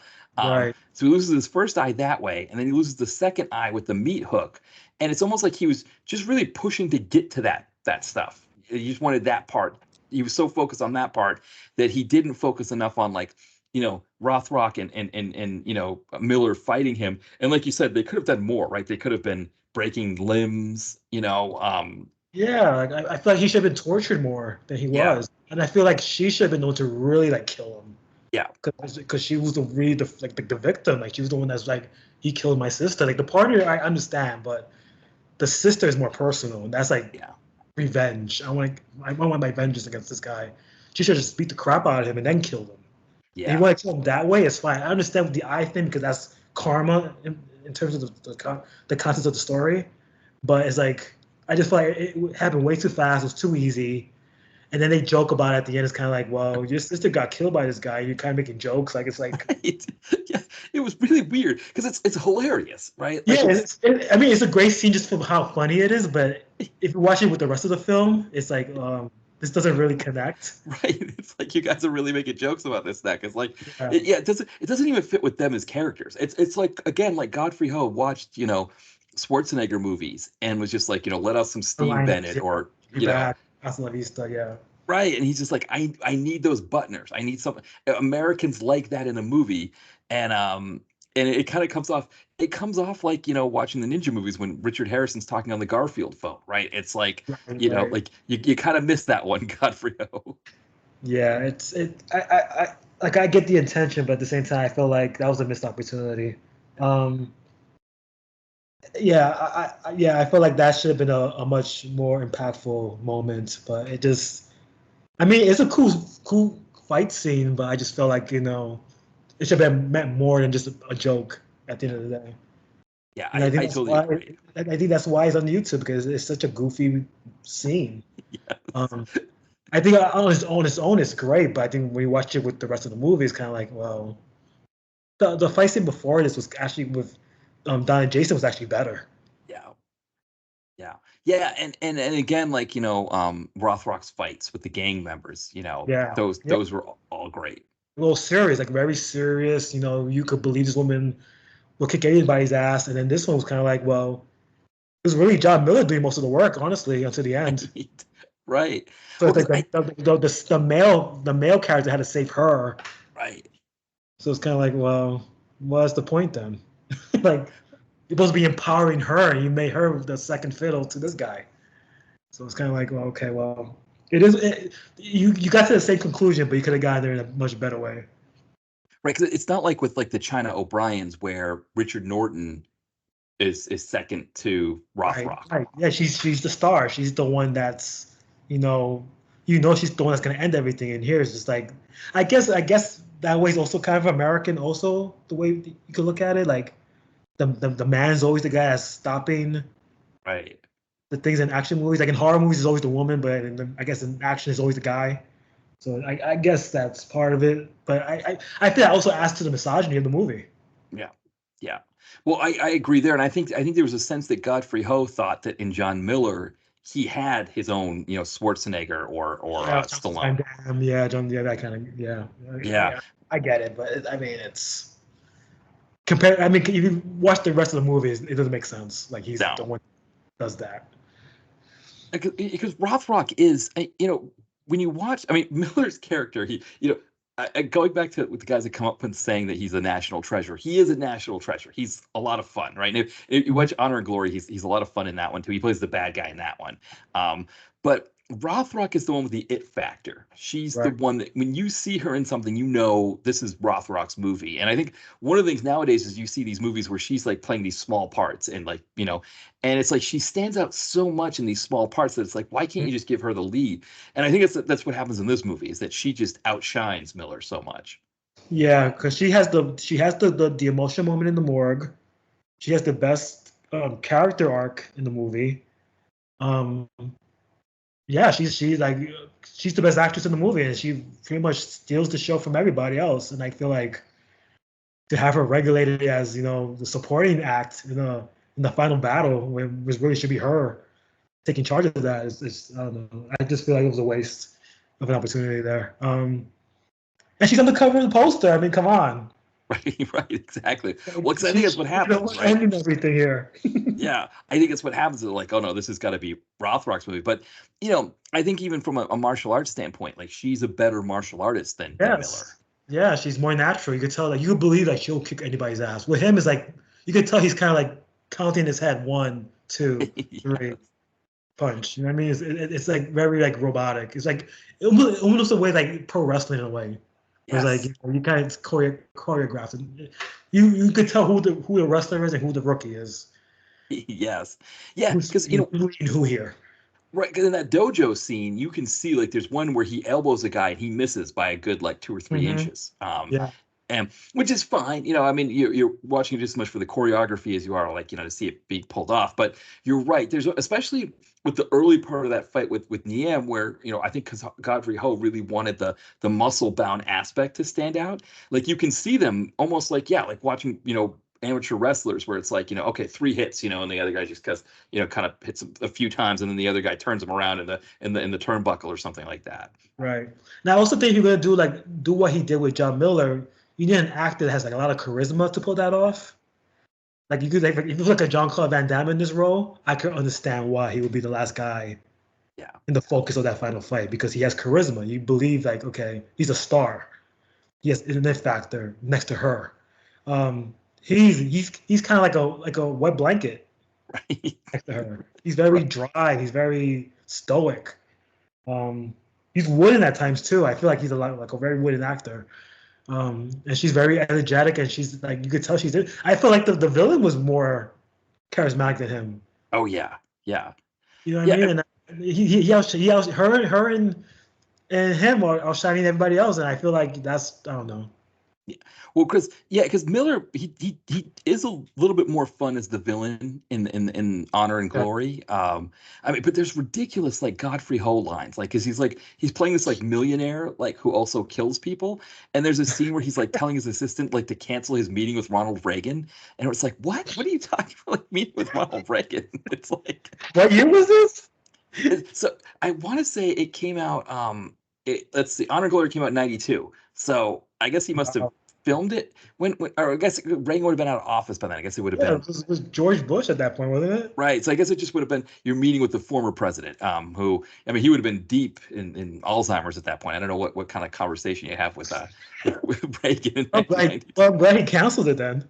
Right, exactly. But it's just this like it's classic Godfrey Ho stuff, and so yeah, I mean, because that movie Honor and Glory kind of fits a little bit kind of what you're talking about because it's Rothrock and Jason against Miller, and Oh, so you get more of Rothrock being the star, and there's more Miller and sorry, more Donna Jason though than you get in this movie. So she's fighting more in that one too, but it's almost like I wonder because actually this movie came out after Honor and Glory. So Honor and Glory came out in '92. This came out in '93. So I guess maybe he saw what he did as the bad guy and thought, "Hey, we'll make you a good guy in the next one here." And that could be it. Yeah, that could be yeah, it.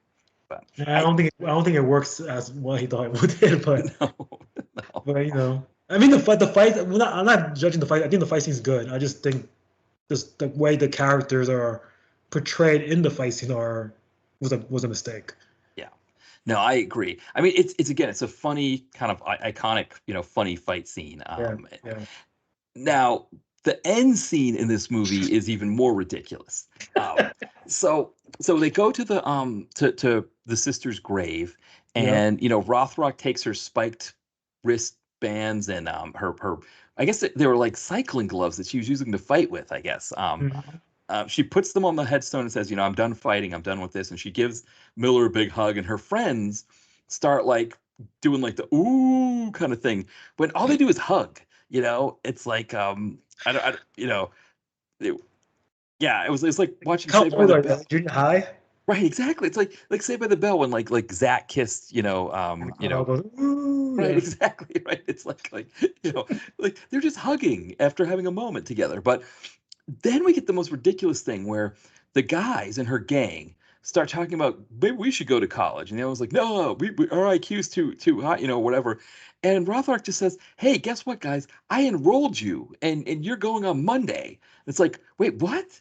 I enrolled you in college, and you're going on Monday?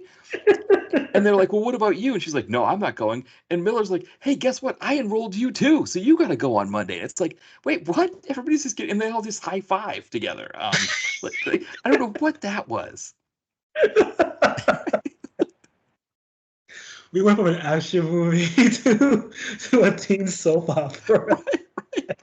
But this Um, idea of just I'm enrolling you in college, like, because it I don't makes no even sense because she was struggling to enroll her sister. That's one person. How many people were in the gang? Three? right. Like, And what college are they going? Like, yeah, like, how do you not know you're enrolled in college either? Like, we're just gonna randomly show up Monday. Oh, hey, I'm in this class. Like, what? right, exactly, right. It's Because bizarre. I wonder if Godfrey Ho, because I don't know, some of the movie I can think of some of the movies that he would did, the Hong Kong movies where he had like the original, the the old movie that he spliced in with the new stuff, and in those ones, those characters would go to school in a similar way.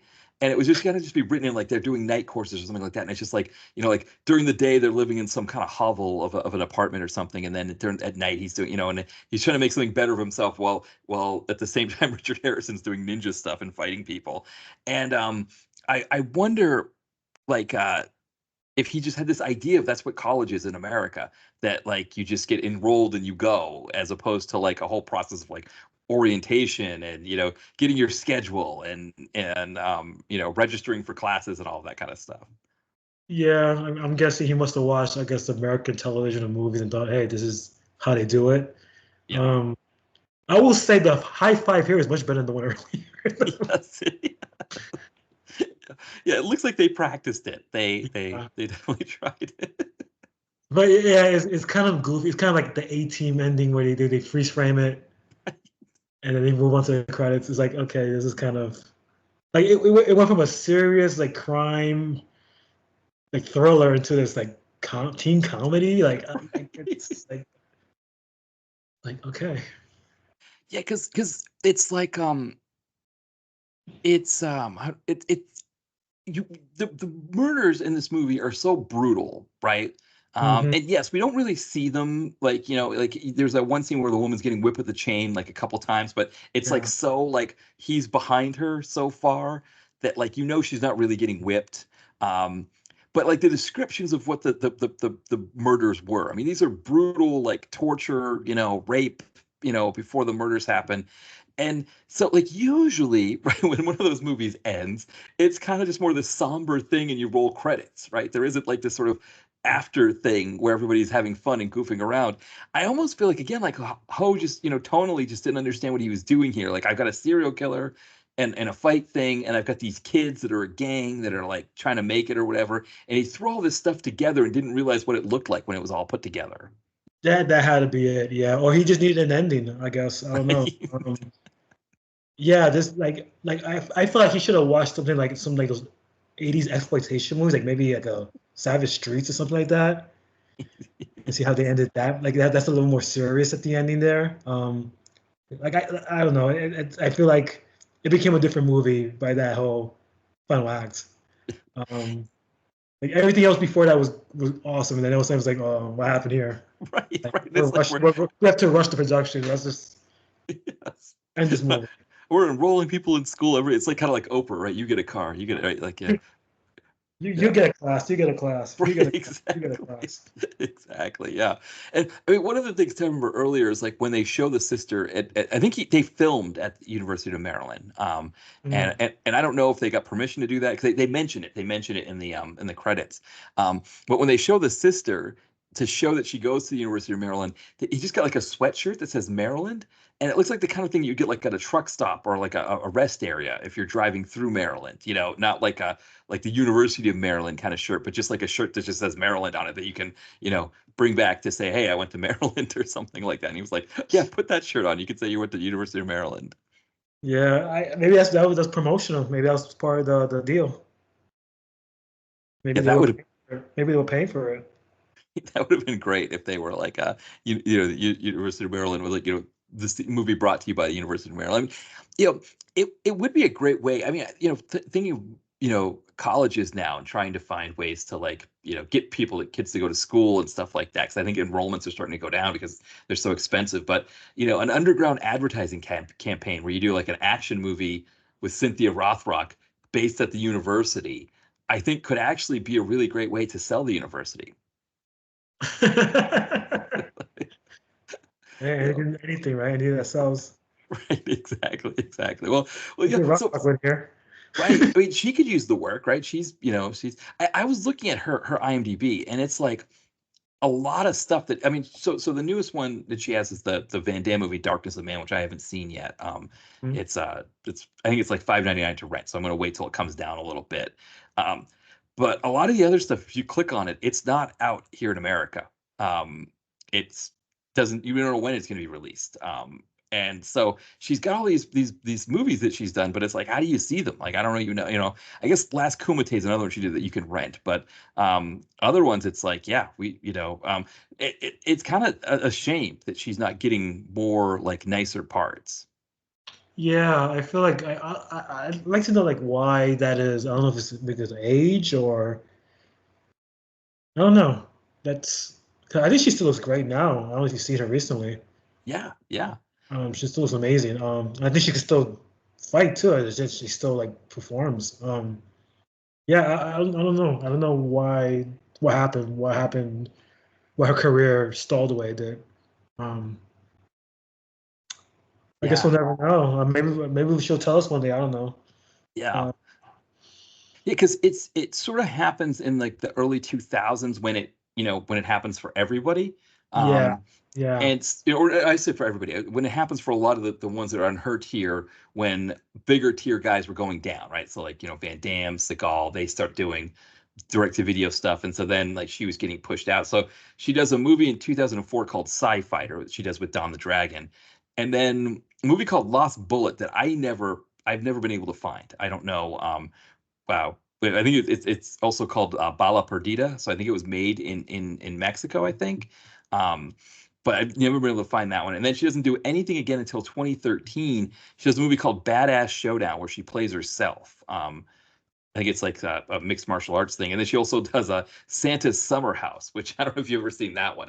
no. David, yeah, it's rough. It's her, Gary Daniels, Daniel Bernhard, Kathy Long, and then uh, one of the it's one of not Robert Mitchum, but his kid, Oh, what's his name? I, something else Mitchum, yeah, uh, at least I Chris know. Mitchum, Chris Yeah, Mitchum. yeah. Yeah. So Chris Mitchum, she plays Mrs. Claus, Cynthia Rothrock. So that's kind of what she's been and that was after her hiatus. So she went movie in '04, movie in '07, then she doesn't do anything until 2013 when she does these couple pictures, and that's when she started getting back into acting more. But she wasn't getting great roles. She's getting things like a martial arts kid, or Casper Van Dien movie Star Raiders, The Adventures of Saber Rain, where she has a small piece at the very end of the movie. Mm. And so I wonder if it was a similar thing to like with Don the Dragon, where he took hiatus because he was supposed to be in a movie called The Line, La Linea, and his part was rewritten when they found out they could get Ray Liotta for his part. They rewrote it and wrote Wilson out and gave the part to Liotta, and he was so disillusioned that he just gave up on acting for a little bit. That's just a shame.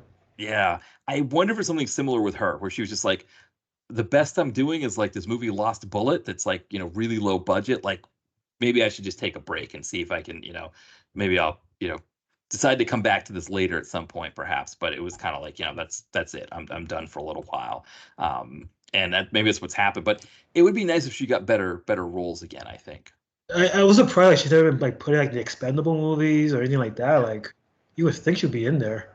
Right. Because she has a very small part in Mercenaries, the Asylum version of Right, right. Expendables. Yeah, yeah. But she's barely in that too. It's got like Zoe Bell's in it, Vivica A. Fox, and Christiana Loken. Um, but yes, I mean she's got a bunch of stuff listed. So there's one movie called Black Creek that's her movie. She's trying to make herself. So Mm. it's in post production. So hopefully that one will come out this year. And The last thing the last thing I heard her in was when they reintroduced New York Ninja and she was like, one of the voices, yes, which is an awesome movie. If you have not seen it. yes, I've seen that one. So reason why I got Showtime initially, and then I don't know. Actually, I'm trying to think because it's on Showtime. I think it was because we have the Paramount Plus now for Right. Showtime. Yeah. But I think that's I did. Or I think I had a free something and I watched it. But that's how I saw it on there. And yeah, so you also got Don the Dragon doing the voice there too. Yeah, that was a really great one. Yeah, I got that 4K before I even got out. Like I got like a few days earlier. That was one of the most fun experiences I watched in a long time. Um, yeah, that was the last thing I was like, wow, Cynthia Rothrock, I haven't heard from her in a while. I was wondering like what happened to her, like where did she go?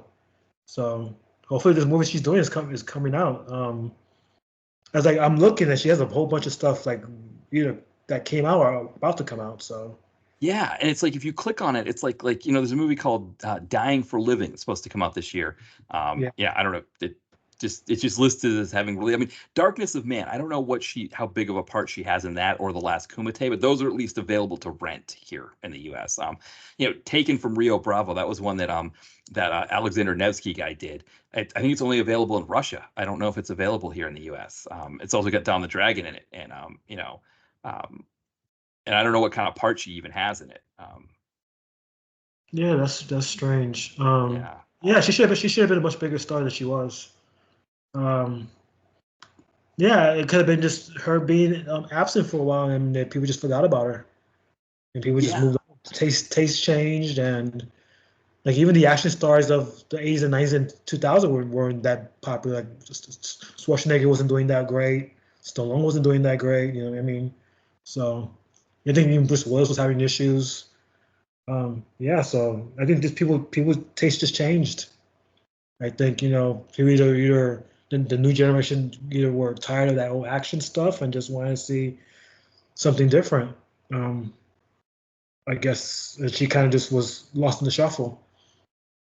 Yeah, I think that's what happened. I think, it happened to a lot of them, because it happened to Don the Dragon, happened to Gary Daniels. I think when the bigger names, I think like with Dolph, what he ended up doing was he kind of turned to directing his own stuff because he was also starting to get pushed down, and when especially with Seagal. I think when Seagal started doing direct to video stuff, Yeah, it really changed things because then it was like, well, why would we want, Gary Daniels or Don the Dragon Wilson? The only reason why we were making the movies with Don the Dragon Wilson to begin with was because we couldn't get Seagal. But now we can get Seagal, so let's not, we might as well just use him. But a lot of these other names here, like Rothrock, they kind of got lost in the shuffle, and yeah, it'd be nice if we get some more stuff from her for sure. and you guys think like these other actors will come in, like Keanu Reeves will start getting some more action stuff. Jason Statham, Jet Li, they would become the most popular. Like they were like I guess their fighting style was like a little more intense, and maybe UFC changed a lot of things too, like mixed martial arts. I think people saw like fighting differently because of that. So I think that was maybe a part of it as well. Like people just wanted to watch more realistic fight choreography, and I feel like Jason Statham and Jet Li and those guys were like a little more intense with it, and you kind of believe that those guys will kick your ass. Right, right, yeah, So, yeah. Scott Adkins is another one who's kind of picked up that style. great, Yeah, great, great pick, yeah. yeah, And then you got Michael. the wrestlers that will like Batista getting into The Right. Rock, who's becoming an action star. I mean, it's Stone Cold Steve Austin, like these guys that people looked up to as like legit badasses and go, okay, these are the real action stars. So I think that perception changed because of things like that. So Yeah, because the Rock in particular, right? Like where it used to be with the WWE with wrestling that Vince McMahon was a little bit tighter on what mhm. roles, and I guess to the other thing too is that like the Rock was a different category because like Hulk Hogan, he did movies, but they just weren't as good. Like he wasn't as good of an actor Right, as the right. Rock. But yeah, once they realized like, oh, we got something here with this guy, it was like, okay, we'll have him do a big event. I guess he does like a wrestling event here or there, but like let's push the acting thing with him. And yeah, he took off for sure. And Vin Diesel is another one who Diesel, yeah, Batista, eventually came in. Batista. Yeah, Yeah, yeah, yeah, Batista, especially as a wrestling one, he was another one. It was like I think with him a little different than The Rock is like people weren't expecting it when he was so good in yeah. Guardians of the Galaxy. Yeah. Yeah, Yeah, he's a good actor. yeah, Yeah, Vin Diesel. I think Vin Diesel may have been the catalyst. yeah, This big bullheaded Italian guy. Fast and Furious, Triple X. Yeah, I think that. I think, and he also had the big superhero movies coming in: X-Men, Spider-Man. yeah, That's when that Daredevil. That's when all that stuff was coming in. So the action changed yeah. because of that. So Well, and I think too, I wonder too, like with Batman, how it changed too, where it was like, oh, we're gonna have you know, uh, Michael Keaton as right. Batman. Yeah. In Yeah. the past, you'd be like, we need a big, strong actor. You want like a Van Damme or you want a Schwarzenegger or somebody like that. And instead, they're like, no, Schwarzenegger will be the bad guy, and then, get Val Kilmer, we'll get George Clooney. So then it was like when the superhero movies, when they started making them, they weren't thinking like, oh, we need to have, these big guys. We want like actual movie stars. We want Ben Affleck to play Daredevil or Tobey Maguire to play Spider-Man. And so, yeah, that's a good point too, because then it was like, well, okay, well, where do these guys go to find work? They got to go to direct to video, and so now the people that are already doing direct to video get pushed down. Yeah, like the Wesley Snipes with Blade. Yeah, Michael J. White was doing Spawn, stuff like yeah. I mean, you don't need like big names to be these action stars. Anybody can be action star. Keanu Reeves with The Matrix yeah, is a big one. I mean, it's yeah. I think people just saw like a different way of looking at things. Fight Club with Brad Pitt. yeah. That was a different kind of action thing there. So yeah, I feel like they figured anyone could be an action star. Why do we need to have this certain group of people and like Schwarzenegger and Stallone be our action stars. They can make anyone now an action star and make money off of them. So Yeah. I think that's why things changed. And I think too, like when you have those names, right? I think it brings a different audience potentially to action movies. So it's like, okay, Tom well, I've got Cruise. We was talking about Tom Cruise, another one. yeah, yeah, Mission yeah, Impossible. yeah. Matt Damon doing the Bourne Identity movies, and that, and of course, Yeah, that also led to the whole quick cut thing, right? Because it's right, like, right. well, we're going to cut this so much that you don't know how bad of a fighter Matt Damon is. Mhm. We're going to Yeah. make you believe he's a good fighter, and then they get Liam Neeson, who's even worse, and they're like, we're going to make it look like he's a good fighter and take it, Yeah. and Yeah. um, when you actually have a good fighter like Cynthia Rothrock, it's kind of too bad, right, that we don't get to see her, do show what she can do. Yeah, they were like they were looking for maybe more exotic women, like Kelly Hu for a while was doing the Yeah, action stuff. So yeah, I think it was probably diversity was one, probably perception of what an action hero is supposed to be change was another one. And I think that a generation of a new generation period just looked at action in a different way. It wasn't like the whole Commando or Rambo. That was old hat. We need something right. new, something fresh. Like the Matrix. I think really the Matrix was what really kickstarted that. Yeah. With the whole special effects and the bullet time, all that stuff like that. You didn't really need like action choreography. You could just do it in CGI. You could do stunt doubles. That you couldn't be able to tell. So Yeah, and that's where, interesting, think of a name like Daniel Bernhardt, who was kind of like below, like he was like a poor man's Van Damme. And, so when Van Damme starts doing those movies, it's like, well, why do we need, Bernhardt, right? We already have Van Damme. We don't need the poor man's Van Damme. So instead of him trying to like push and make, you know, other movies like this that are kind of lower tier, he does the Matrix, right? He plays, a stunt. He does stunt work, but also plays one of the martial artists, like, fight one of the agents fighting Keanu Reeves, and he gets work like that. He was in the first John Wick movie too, so mhm. that's another side of it too. That, like, not every, he took a different path. Instead of saying like, okay, I'm going to keep trying to push to get movies made. Why don't I just get in on these big movies and have a smaller part in them? Yeah, I think also that's changed as well. Like even like the stunt people are directing movies now. Yeah, yeah, So yeah. I mean, look at the Fall Guy, which didn't unfortunately didn't do well, Right. but it was a good, very good movie. Um, I feel like Ryan Gosling is not an action star, but in the movie, could believe he is because through the editing and through just the work he put into it. So I feel like yeah, you could put any name into a role and be like, hey, he's your next superhero. So for like a Cynthia Rothrock who actually can go and do like martial arts, she's not really necessary. Yeah. She's it's unfortunate. I mean you could still have her do cameos and stuff, but I guess she's not that big of a name for people to really go, hey, let's put her in this movie. So Yeah, which is unfortunate. And like you look at like kind of the women in action now. It takes someone like Zoe Saldana. I mean, mhm. she, you know, big time. I mean, Colombiana, I think, is a really fantastic movie that she did. But also, I mean, like, you know, she's. I think whenever they re-release either Endgame in the theater or the first Avatar in the theater, she goes from having the number one, grossing movie Mhm. of all time to the number one grossing movie of all time, because she just, Yeah. she's in all of that kind of stuff. And so it's like, yeah, if you can get, Zoe Saldana, it's like you said, she's believable as Gamora or Gamora, in Guardians of the Galaxy. She's believable in Avatar.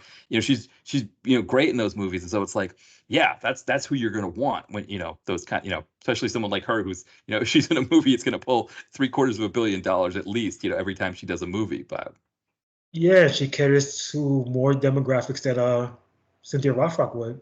She's Latina. I think she's half black also, I think. yeah, She can act.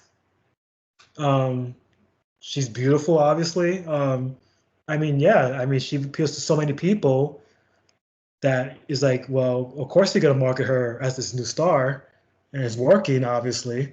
So, I mean, it's like I said, I think everything's changed. Everything's been. Sometimes but I always wonder like why did not they not put her in the next Expendables movie? At least like the right. first two, Because I think John Claude Van Damme was in the second one. I mean, she could have been in that one as like a henchwoman or something.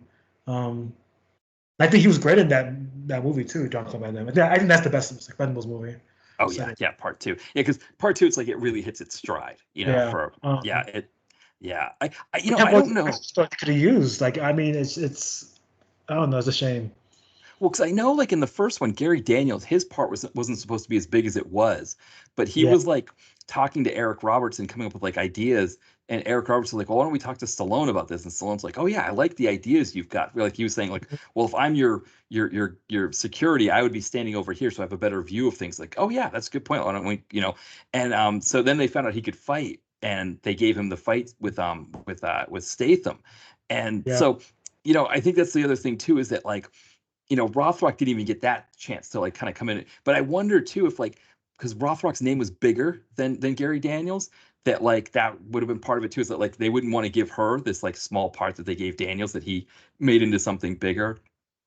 So That's what I'm saying. But you could have put her like in the second one or the third one.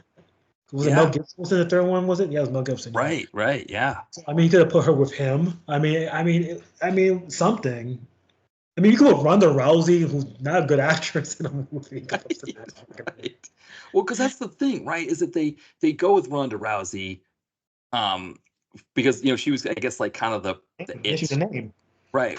And people were trying to push her. I think they're trying to push her, and they were trying to push, I think, you know, Gina Carano, right? To kind of, Yeah. you know, Yeah. and I think they thought one of the two of them would take off. And the problem is, I mean, Carano did, take off. She was great in The Mandalorian, but it's like she broke that number one rule that I always say, which is don't talk about Nazis on Twitter. Yeah. Don't Yeah. compare anything to Nazis. Just don't do that. You don't need to do that. And you're okay. But she broke that rule and she lost her gig in The Mandalorian, and so and then Ronda Rousey just wasn't that good, right? She didn't have the it factor. Right. But Rothrock could have done all this stuff, right? Like she could have been doing all this kind of stuff. Yeah, so I'm saying like she could have been like I don't know a boss, like an evil boss in one of the movies or something, or anything. I mean, she should have been acknowledged in those movies because I feel like that was a franchise for action stars. Hmm. Like you put Megan Fox in the last one that came out. Like Megan Fox is Yeah, not an action hero. Like nothing about her screams action. So yeah, it's like if you try to make her an action hero, you could definitely put like Cynthia Rothrock, give her I don't know a cameo role or a small role or something. Like just give her like a cookie here, take it. yeah. We acknowledge you. You're one of like the four mothers of action. Like Right. come on, like Yeah. that's The why I'm other, surprised like Show Yo has gone as far as she has. Like yeah, because like she's been around since the '80s, and she's been nothing but spectacular in anything she's done. And the fact that she's an Oscar winner, she's still making movies now, very high budgeted movies. That's that's a success story. I'm wondering like why did she get the acknowledgement but not Cynthia Rothrock? yeah. No, I agree. I mean, I think part of it too with Michelle Yeoh, right, is that she was able to flourish in Hong Kong for a period Right. as well. I mean, she did, Crouching Tiger, Hidden Dragon. That's that one probably helped her too. Um, the other thing too with Rothrock is that she was supposed to do something with Stallone in the 90s that didn't happen. And I wonder if maybe something happened there with them that like, So the I reputation got ruined or something. yeah, I don't know if that could have played, but it also seemed though like Stallone had this idea of who he wanted to be in the movie, and you know, like he wasn't really adding all these names that we would have wanted in the movie. I mean, because he didn't add Don the Dragon Wilson either. But you're right, like Rothrock was a different category. Like she should have, they could have had her in the movie, and she would have been great. It also could have been like you said, maybe just ego. Like maybe they Yeah, felt she was a better fighter and they didn't right. want staging them. Yeah, I mean, I could see that too. Yeah, it's maybe wrong place, wrong time. yeah. Um, I mean, the fact that we're talking about her now is great. I mean, that's exposure, her exposure come out for her. But I feel like she should have been a bigger star than she was. But I mean, I'd rather watch something like Undefeatable than I don't know. The last Expendable movie was like 2 hours and it was like nothing. You know what I mean, like that's the kind of action I want to see. Like something that's gonna be in and out. Yeah. Well, and that's the thing. As bad as that last act was, Yeah. it's still a watchable movie. Right, because that's like because I saw the most recent Expendables movie in the theater, and I remember watching, being like, why is this in the theater? Like, Yeah, what's the point of that? Sure, yeah, that should be a streaming movie. Yeah, and you watch a movie, like you said, you watch a movie like Undefeatable. It's a half hour shorter roughly, and it's just like it's so much fun. Yeah, I can't believe I'm saying it's so much fun about a movie that involves a serial killer who brutally tortures and rapes women. But it is, right. This is a fun watch, and yeah, I mean, I think movie makers today, you get rid of the torture and rape aspects of it, but just go with the fights and the goofiness. And I think more people should be making movies like this. Even the horrific stuff, at least you'll get a reaction out of it. You know what I mean? Yeah. Like, people gonna be like, "Oh my God, yeah, kill that guy!" Like, you mean that's the kind of movie you want? Right. You get invested in, like, oh yeah, this guy should be dead. Like, I mean, it's like those Lifetime movies make a lot of money, have a lot of viewers. Like, there's a reason for that. Yeah. True crime is a reason why that's so popular. I mean, yeah, this kind of movie could have maybe done well in a theater. Who knows? I mean, maybe the misogyny could be toned down a little bit. Right. It would be fine. But yeah, I feel like this is the kind of movie that I would rather watch in a theater than something like an Expendables 4, which doesn't have anything to say really. Yeah. It's just action sequence that are not even that great to begin with. It's CGI that's really bad. So Yeah. it's No. it's all branding, it's all corporate. It's just the way the movie business is right now. So Yeah, and I think it's what's great, and I think for people listening, you've got the Vinegar Syndrome 4K, but also too, you can sample it, you can watch it for free on Tubi. Tubi's awesome, yeah. Yeah, and it's a lot of Rothrock stuff is on Tubi, so you can actually go through a good amount of her catalog. I'm going to be curious to see, because the China O'Briens now were just recently released on Vinegar Syndrome. Sometimes when those get releases, they get a streaming release as well, which I think is actually a positive thing, because I think the streaming release, I don't know how your feelings on this, but I feel like the streaming release actually advertises the movie for people to buy it with the all the bells and whistles. That's definitely a thing. Yeah, I don't think it's as popular as it was like maybe 10 years ago. Yeah. I think people just want to stream things now. I don't think they want to buy things. I mean, the economy's not that great to begin with. Yeah. But yeah, I think it does promote the movie. That's a lot of reasons why I buy physical media. I still buy physical media is when I watch something from stream. I go, yeah, I like this movie. I want to own it. And I can watch it anytime I want. Because now I'm streaming forever. It always cycles in and out. Right. So yeah, like Undefeatable. I think I watched it maybe on YouTube before it got like really popular. Yeah. And then I was like, damn, I want to get this movie. And when I saw it on 4K, I said, let me get it. I like this movie. I want to buy it. So, and I bought Right and Wrongs too. I watched it on streaming first, and I watched it, and I bought it. So. Yeah, it's one thing that's nice about the time we're in now is that these movies have, a lot of these ones were ones you either find them on VHS if you were lucky, or like you said, YouTube started to get them. Yeah. Now that you can get them on streaming and through Vinegar Syndrome, it's a nice time. And I think one of the things I've looked at the demographics on the podcast. There are younger listeners, and so for younger listeners, one, Cynthia Rothrock is someone you should dig in on her filmography and just watch everything you can.